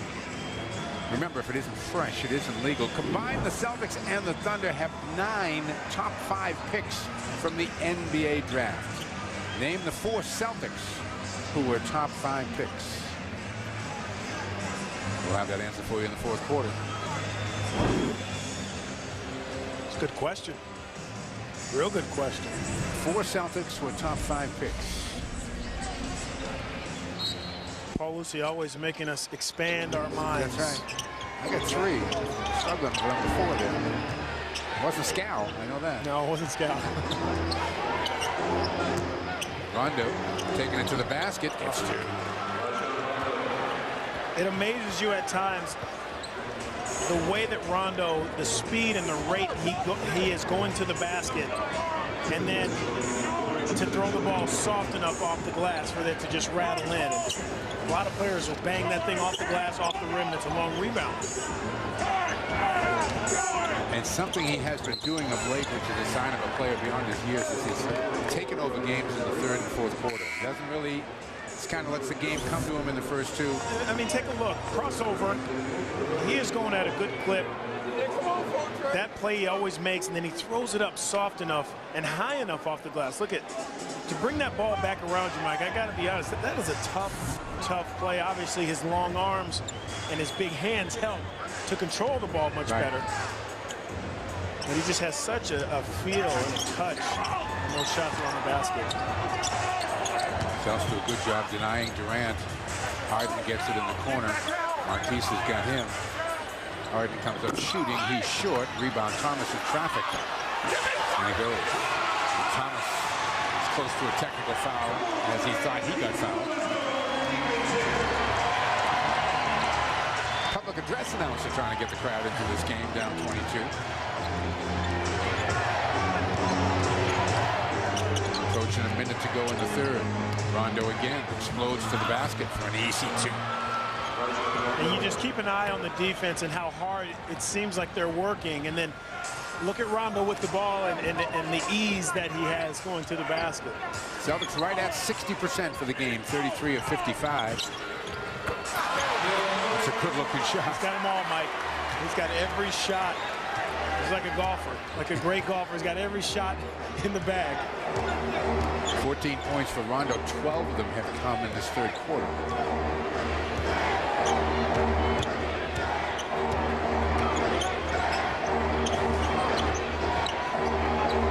Rashid lets Pierce go by. Turns back, tries to bank it home. Rashid came up limping a little bit. Wilkes. Rebound Wallace. Yeah, Rashid's got a problem. I think he went knee to knee. Is that what it was? Yeah, he just,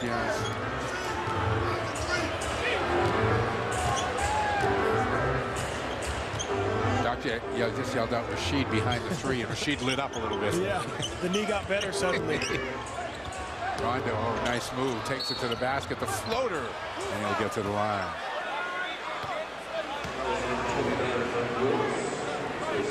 Rondo gets this ball off quick. He knows he's going to be fouled. Great little hesitation, ball fake, throws it up high. As he gets fouled, gets himself to the free throw line. Sheldon Williams about to come back in with 0.2 of a second. I'm sure he's going to make it. And it's funny when you have success and you're playing well as a team, how the things like free throw shooting, especially Rondo's free throw shooting in particular, don't really come into play. They're not really mentioned. And that's really a product of having success. And obviously Rondo hasn't gotten to the line that much, but it's still an issue that I think will have to be addressed. And I'm sure he's working on it every day and shoot around and getting extra shots up. And when you have guys like Paul Pierce, and especially a guy like Ray Allen on your team, there's no reason you can't fix that. 3 down, 1 to go. Celtics outscore Oklahoma City 28-16 in the third quarter, and KG and company have a comfortable lead as we head for the fourth. The Celtics looking to go a perfect 4-0 on this road trip. 88-65. They lead the Thunder after 3.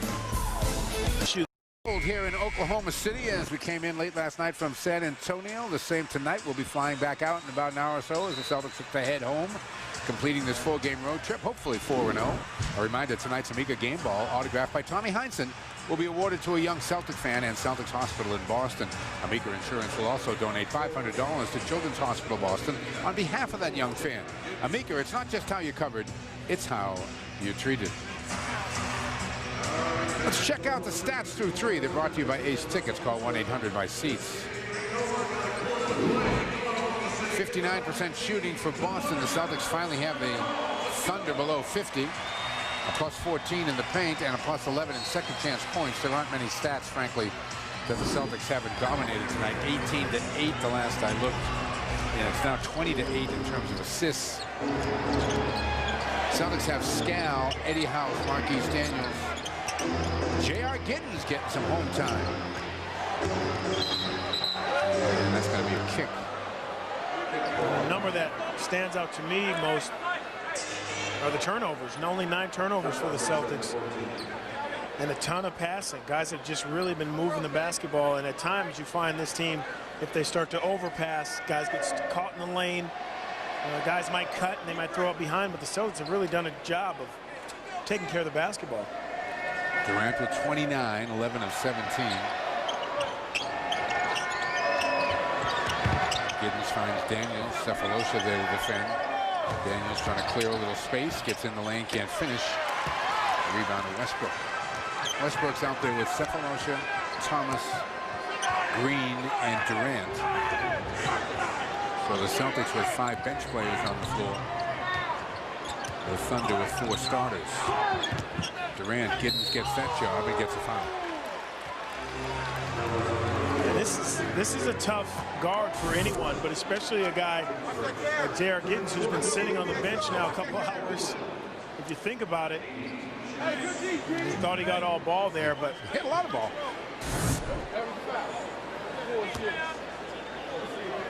8th and 9th free throws for Durant, who's made all 7 previously.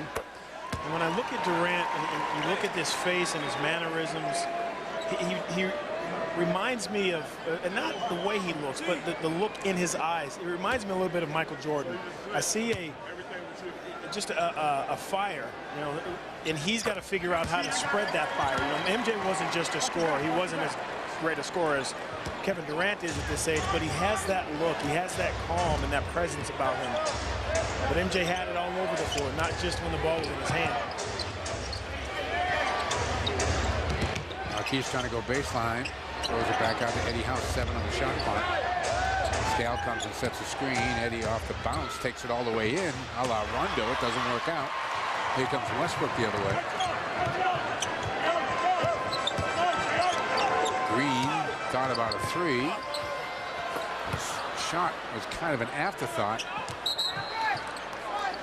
And that's going to be Thunder ball.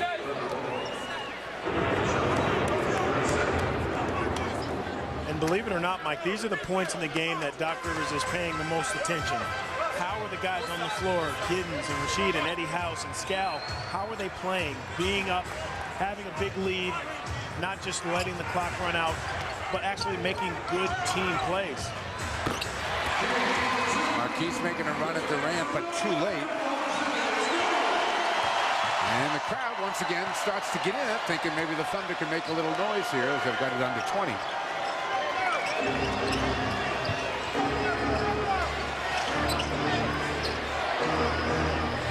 Rasheed comes out for it. Thomas defending him. Gives it to Giddens. Giddens got to shoot it. Gets it back to Rasheed, who lets it fly and knocks down a 3. Big 3 for Rasheed as Ray Allen makes his way to the scorer's table. And the big question is, well, now Ray Allen's going to check back in the game, but where will the scoring come from? It's got to come from Rasheed and Eddie House. Green tries to answer, can't. Rebound, Giddens aggressively goes after it amongst 2 teammates.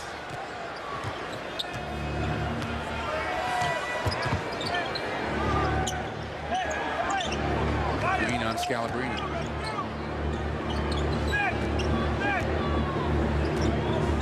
Cephalosha gets a hand in the passing lane and is able to save it. Eddie House tracks it down, lets it fly. Doc is up saying there should have been a new clock.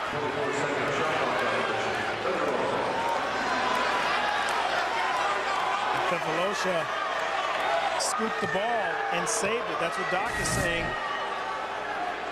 Here the shot clock running down, but Cephalosha gets this ball, catches it, throws it back in. He's saying there's possession. Yeah. Shot clock should have reset.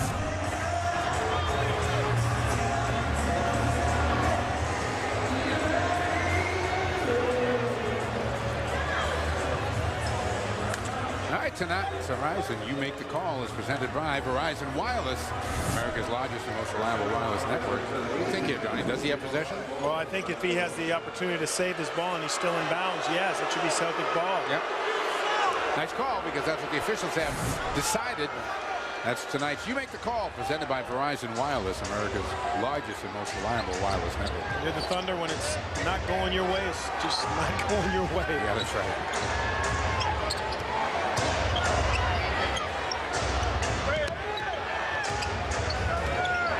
Ray Allen into the lane. His body control has always been terrific. Squaring up his shoulders. Even when he's off balance, going off with 1 foot. All 5 of the starting Celtics now in double figures. We mentioned the starting 5 coming up with their 100th win together last night. Durant buries a 3. He was a good 3 feet behind that line as well, Mike. Gives you an idea of his range, his strength.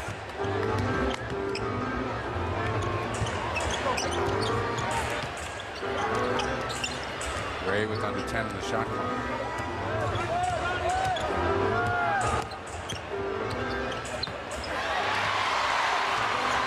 Here comes Durant. Westbrook.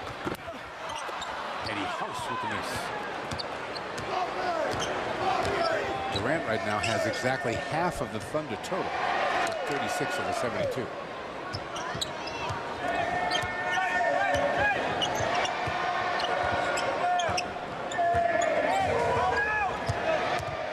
Eddie House to Scal, and Scal trying to get it out to Marquise, had it picked off.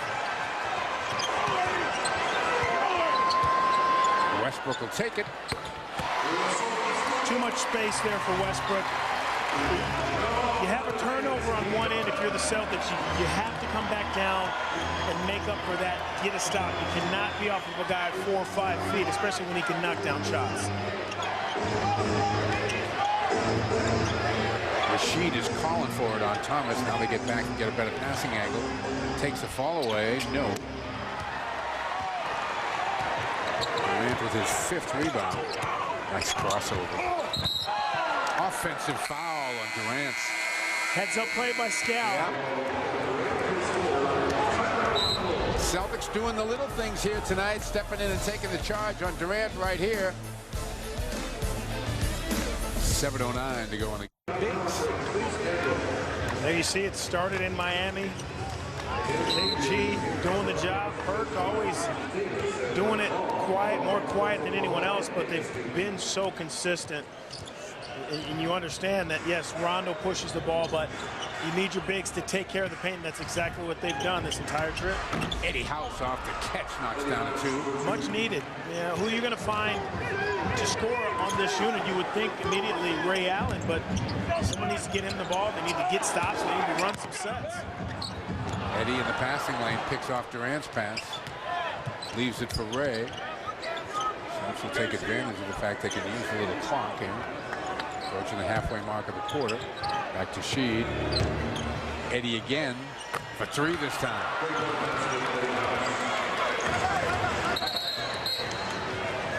And Oklahoma City wants a timeout. The Celtics playing as well now as they did to open the season in those first 6 games. They lead by 24. Let's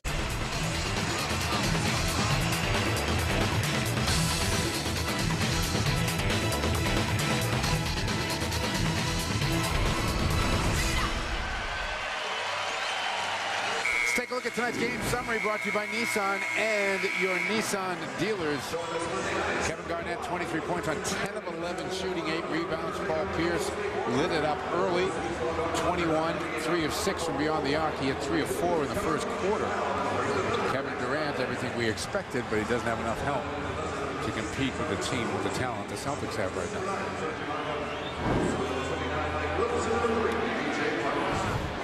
You know, Donnie, he's not in the game right now, and so but I've been wanting to bring this up all night long.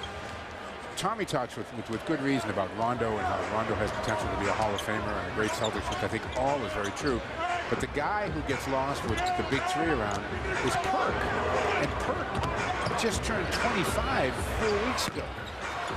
You know, and everybody thinks because Perk's been around here forever, 7 years, that, you know, like he just has a chance to go down in Celtic history if he sticks around here. I mean, he's got another 8-10 years of this caliber of play in front of him. You know, the Celtics historically have been one of the only teams to really turn role players into superstars. And they've done it a long time. I mean, most guys who you would think as role players, you know, DJs and Cowens and those type guys, they're not Larry Bird. You know, they're not those Bill Russell, they're not those type guys, but on any other team, any other organization, they would be superstars, and I think Perk has an opportunity to be one of those. Like you said, if he stays here, the game is so different now that guys just don't hang around. There's, you know, they say loyalty, but there really isn't a ton of loyalty either way. You know, from organizations to keeping players to players staying with certain teams.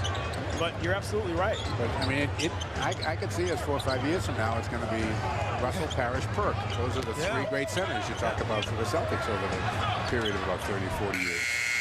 Eddie House couldn't get it off and couldn't get it to Scal as quick, and then Doc. The great thing about playing for Doc, I'm sure you would just love the Doc. He's always telling guys, shoot it, shoot it.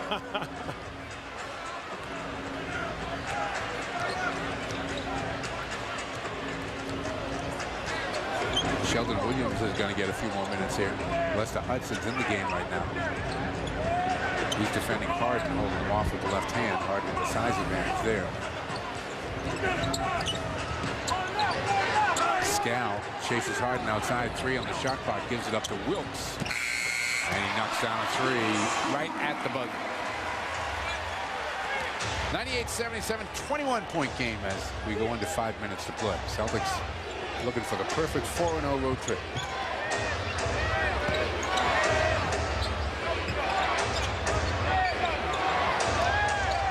Eddie back to Sheed. He's going to take it and make it. And these two guys, they control that three-point line when they're in the game. They really do. We love to see the two-man game between guys, but especially these two, and they're so hard to defend because both of them can get the shot off so quick. Sheed becomes the 6th Celtic at double figures tonight. He's now got 10. And Wilkes is called for traveling. Here's the answer to tonight's Legal Seafood Trivia question. The Celtics and Thunder have 9 top 5 picks in the draft. Name the 4 Celtics who are top 5 picks. Did you get this? I got stuck. I said Ray, Sheldon, KG. Oh, now see, I forgot Sheldon. Oh, you did? Yeah, Rasheed. And Sheed. Number 4 back in '95.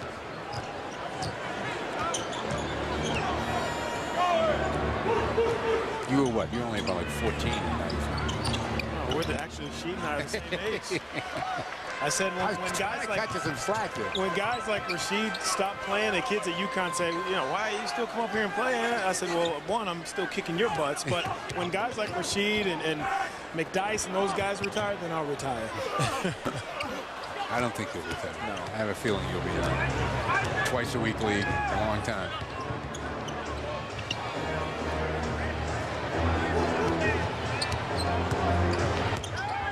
Hudson trying to lay it down, tipped away from Williams, picked off the floor by Harden. 3.5 to go in the game. Eddie House tracks it down. Interesting player out on the court right now covering Eddie House, Sean Livingston. Sean Livingston, you can see that left leg all wrapped up. He's got a knee brace. He was supposed to be the next great one. I tell you, watching him play his first few years in the league, I thought the same thing. I thought he was the next Magic or that type of guy, bigger guard, maybe not as big as Magic, but really could do some terrific things with the basketball. You know, it shows you what injuries do to you. Yeah, letting him play right now. DJ White in the game. The refs letting that clock run, Mike. Yes, they got some place to be. White knocks down a jump shot. Yeah, one of the guys that I watched in college, DJ White, that I never really thought he maxed out as far as his potential. I always thought that he did just enough to stay on the floor and to play. Good hustle by Scalabrini there to get in the middle of all that. And we're going to get ourselves a timeout. 2 minutes, 19 seconds left to go in a 22-point game. The Celtics are on top. Here's Celtics basketball and Comcast Sportsnet is brought to you in part by your New England Ford dealers, by Speedy Oil Change and Tune-Up, by TD Bank, and by Nissan. We are back, and we've got 2:19 left to go in the game here in Oklahoma City. The Celtics are up by 22. Boston's best gridiron gang is only on Comcast Sportsnet. Ordway, Smirlis, and Diossi break down the plays and make their predictions for the coming weekend. New England Tailgate, Thursdays at 7:30 on Comcast Sportsnet, presented by Jack Daniels. And before the emails and the phone calls and the Twitters and everything start coming in, the debate for the great centers for the Celtics will be Russell, Parrish, Perkins, and Collins. Yeah. And you're right. You know, people look at Kendrick Perkins, and he doesn't smile a lot. He's all business. And he's a big guy, strong guy, and really has really developed into a nice player. And you forget how old he is, or how young he is, I should say. It's incredible. He's younger than Lester Hudson. Yeah. Just about. He is. He really is. He literally is. He's in his 7th year.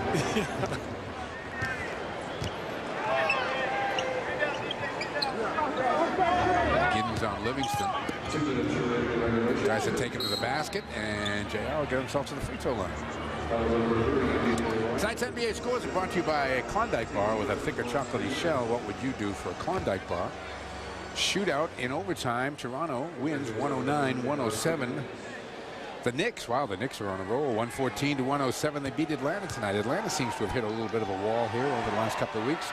New Jersey's got a 4-point lead on Charlotte in the fourth, 84-80. Gotta find out how much time is left in that as New Jersey tries to win their first game of the season. Cleveland, a little payback game there against Chicago. The Bulls beat them last week. Cleveland's up 19 tonight. And Detroit, John Kuster doing a real nice job coaching Detroit. 96-79, they're leading Milwaukee. We'll see Milwaukee and Brandon Jennings next week in Boston.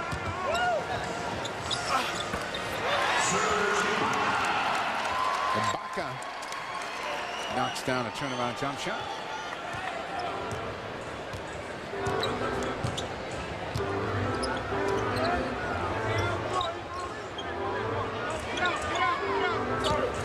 JR. Got a little trouble down there in the baseline. Tonight's game sponsored in part by Southwest Airlines. Go to southwest.com. Grab your bag. It's on. 19 with 1:28 to go. Celtics extend their winning streak and extend what is the best road record in the NBA. And suddenly the little lull that the Celtics hit, losing 3 out of 4. Right. Like a long time ago now. Eddie House feeling it. Quick look at our Mika game summary there. Eddie now becomes the 7th Celtic in double figures with 11. Celtics tough to beat, Mike, when they do a few things, but when they have balance. You know, balance, moving that basketball, assists, scoring, rebounding.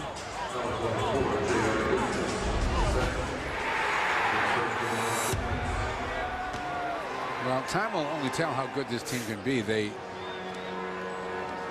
Sometimes I think they don't, I won't say play as hard, but they don't have to play as hard defensively because they know they're so good offensively. I really believe they're as good as their focus. They come into a game focused and understanding there's no chance this team is going to beat us. That's pretty much what happens. But they come in and say, we can fool around, we'll play one quarter, maybe take one off. That's when they get themselves into trouble. Coming up next, post-game live, presented by New England Ford. Gary, Tommy, Donnie, Greg, and I will be coming up. Doc's post-game press conference, the Tommy Award. It's all coming up after the break, post-game live.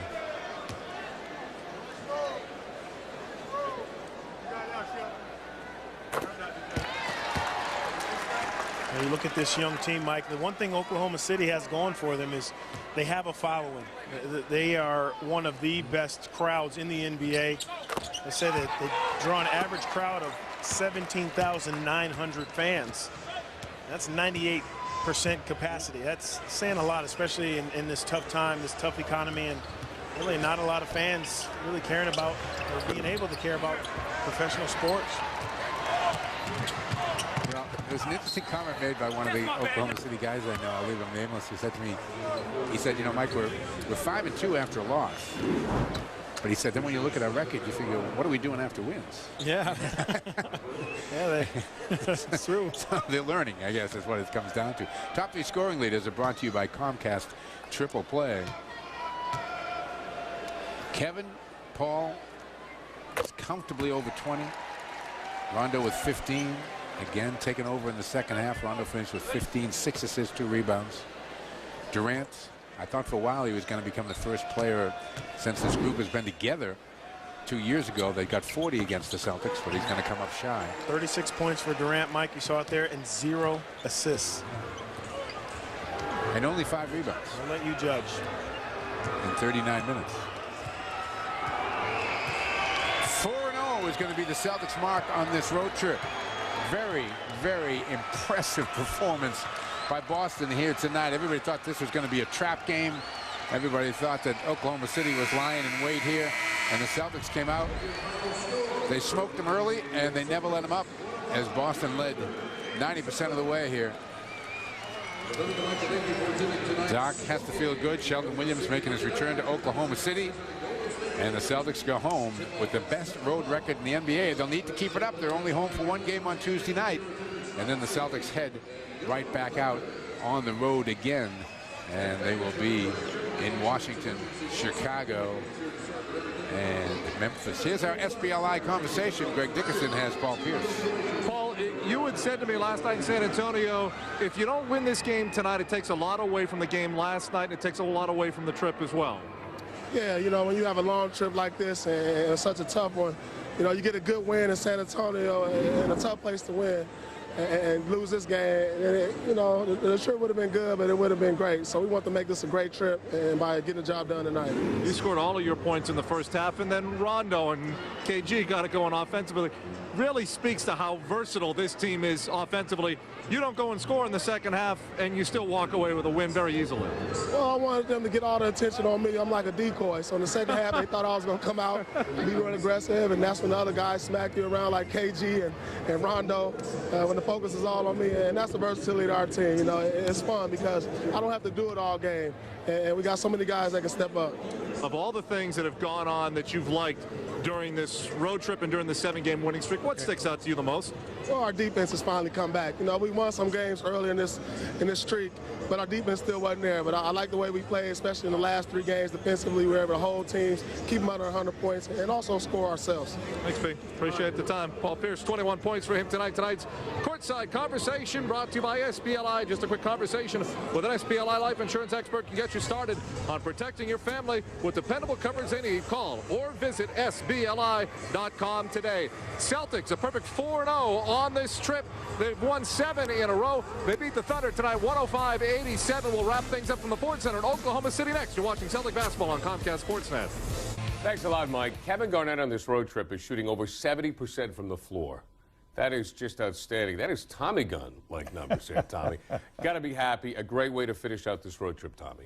Well, the thunder was there, but the one good thing is that even though there was thunder, it didn't rain on the Celtics parade. That's right, and there was no lightning, right? That's it. All right. Celtics win at 105-86 over the Thunder. Boston has won 7 straight. We're going to break this one down for you, including a very impressive third quarter. Tommy has all the details next. Celtics post-game live after this break. Celtics post-game live on Comcast Sportsnet. Presented by your New England Ford dealer. 105-87, Celtics win no problem over the Oklahoma City Thunder. The Celtics have won 7 in a row. Tommy, some incredible offensive numbers. 7 Celtics in double figures, 9 of 17 from the three, 56.5% overall, and 18 of 24 from the foul line. So the Celtics offensively were really clicking. Let's go right to the third quarter, Tommy. Celtics at the half were up by 11, 60-49. Then they outscored the Thunder 28-16. This is how it went down. This is how it went down. Okay. Anyways, Rajon Rondo, he did an exceptional job tonight. Rondo had 15 points with 6 assists and 4 steals. He was very active, and he's really cooking on this trip. Well, Rondo has done whatever this team has needed him to do. He's set the pace. He's been aggressive. He's created openings for people. There were some great passes in this game tonight.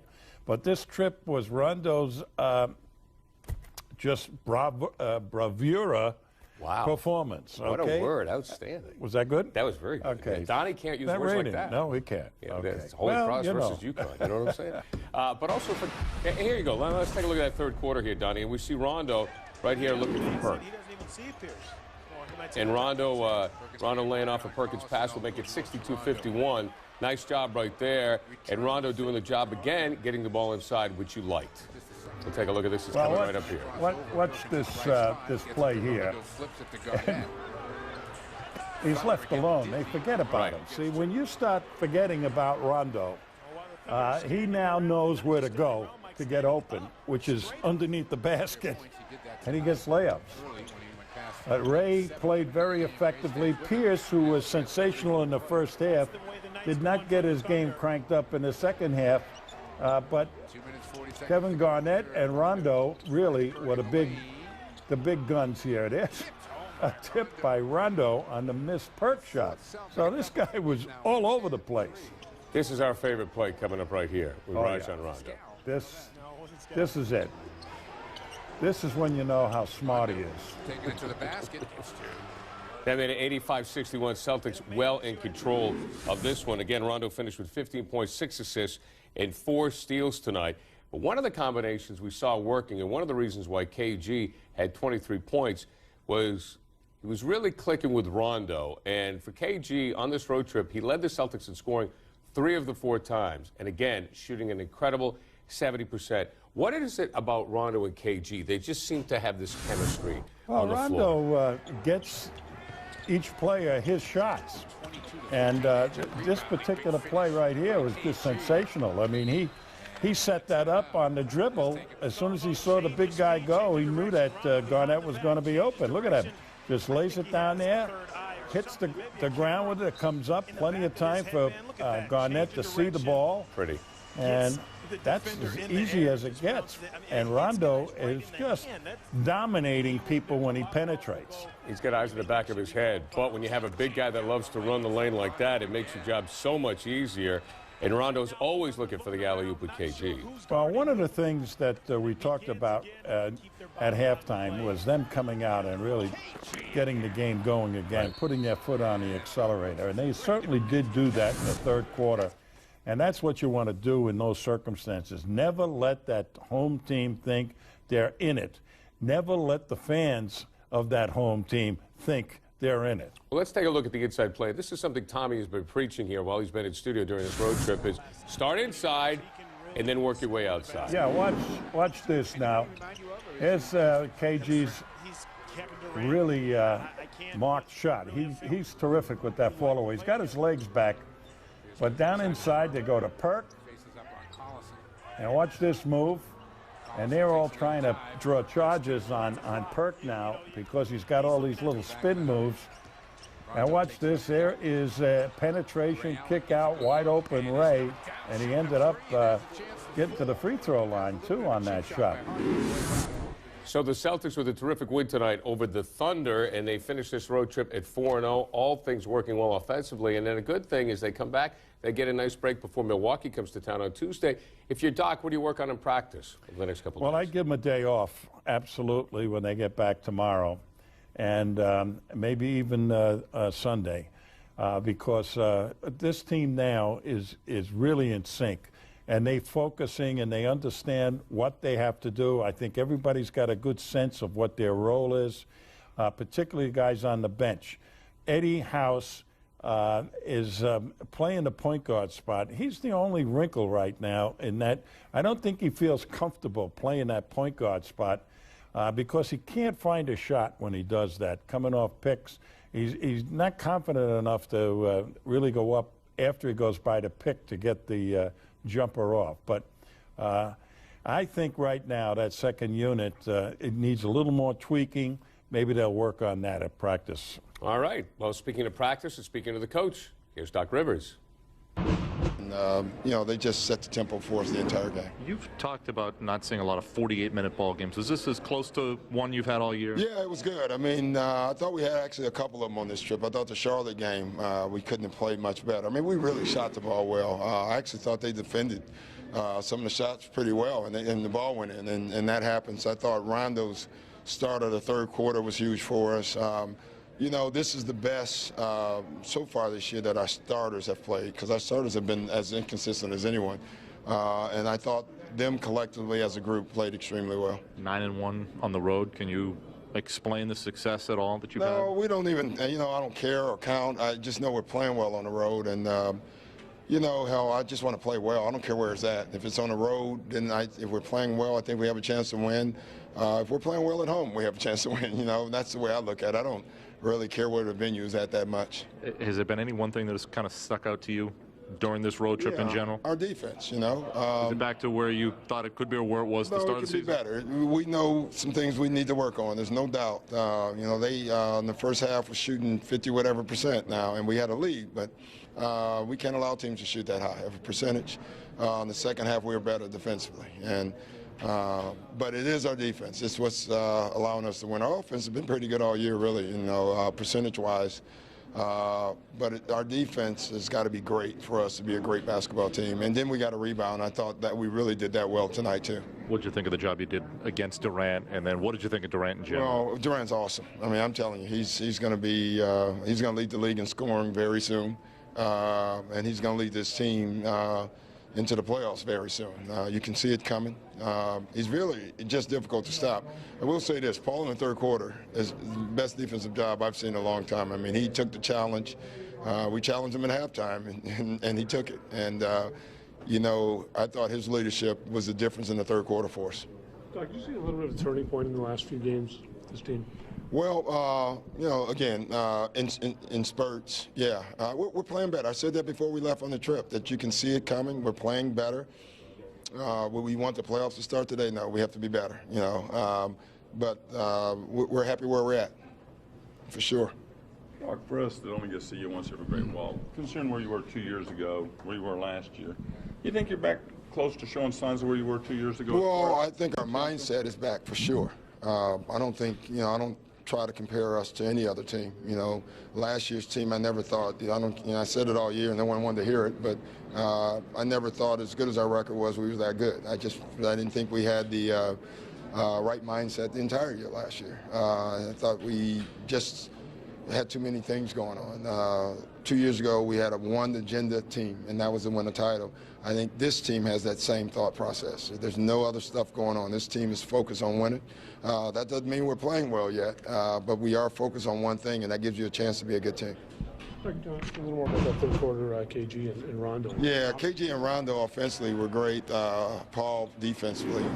We kept it simple. We really just got into a spread pick and roll game, and with Rondo's speed, you have to help. If not, he gets to the basket. If you help, KG gets the shot. And, you know, even though there were 5 guys on the floor, it was almost like they were playing a two-man game for the most part. Thanks, Doc. Thank you.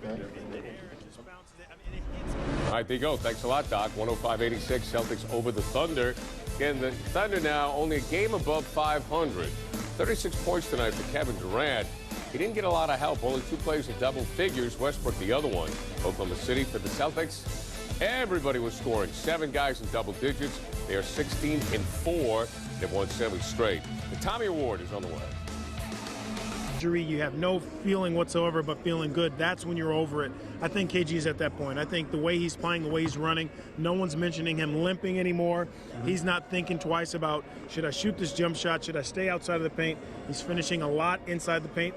Tonight, the Celtics 48 points inside, and a lot of that is because of KG. Just a fantastic game tonight, but also throughout the entire trip. Almost like he told himself, I'm not going to settle for jump shots. I feel great. I'm going to pound the ball inside and do what my team needs me to do, and that's hit the glass and score in the paint. I know 2 years ago you and I talked about it often on the broadcast. Tommy and I talked about it often. We had never seen a guy play with the intensity that he played with every single night. The beginning of this year, yes, he was intense, but he wasn't that intense. Yeah. Now we're getting back there again. He was a mainstream intense. He was the intensity that you saw throughout the league. He wasn't KG intense. He is back to being Kevin Garnett intense, and his team is feeling that. It's so amazing how you take one guy from a team, especially a leader, and with that alpha male, if you will, in KG's case, and if he's feeling great, the team is feeling great. If he's intense, they feed off of that, and they're really starting to do that, especially on this road trip. From now, Mike, I don't know who's going to stop them, who's going to come in the way. The only team that can stop them are themselves. I know that's a cliche, but it's so true with the way they're playing. Yeah, pretty much what Doc was saying in his post-game press conference tonight. The Celtics have that focus back. We'll see if they can continue it next week. One game at home, then we're back out on the road again. Guys, thanks a lot. Time for tonight's Tommy Award winner. Tommy? Well, the guy, when they talked about intensity, found the socket, the intensity socket, plugged into it, and off he went on his road trip. And he has got the confidence of Kevin Garnett, and that type of play there was indicative of the hustle that he provided on this trip, rushing up and down the floor and really getting some easy baskets just because of the hustle. So Kevin Garnett, the mainstay of the Celtics offense on this trip, wins the Tommy Award. Okay, let's also spread the wealth. Let's talk about Paul Pierce, Tommy. And I want to talk about Paul in general over the last two games and roll some highlights from tonight. He had 21 points tonight in the first half. Played great defense on Kevin Durant, as Doc referred to, in the third quarter.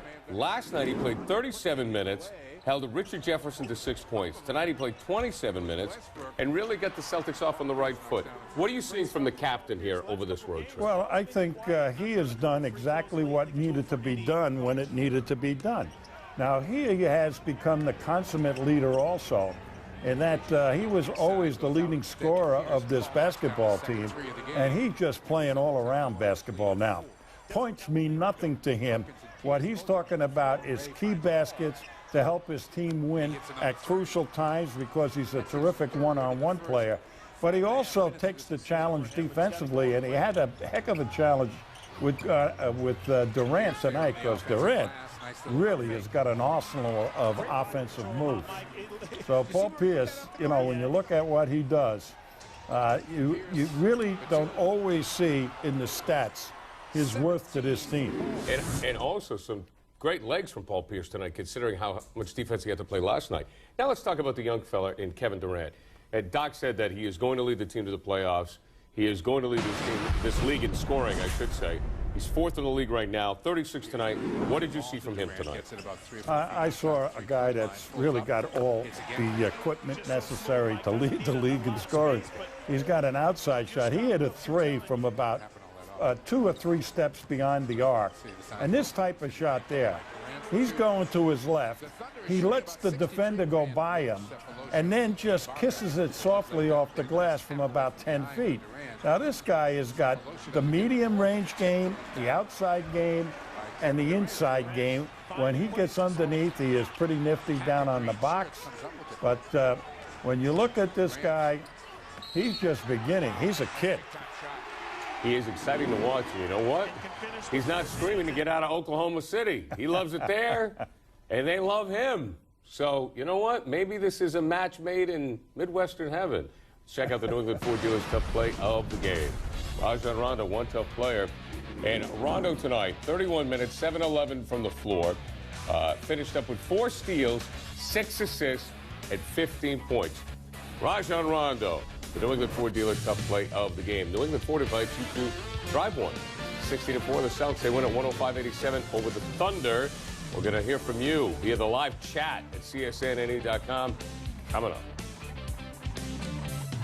Watch the all-new 105-87, a really good road trip for the Celtics. Let's take a look At Hindsight, brought to you by Metro PCS. And Tommy, Grant the Dominator and Big Advantage. Your thoughts on both topics? Well, he looked great, but they didn't get any support, and he worked real hard. And the Big Advantage, points in the paint, Celtics 48, the Thunder 34.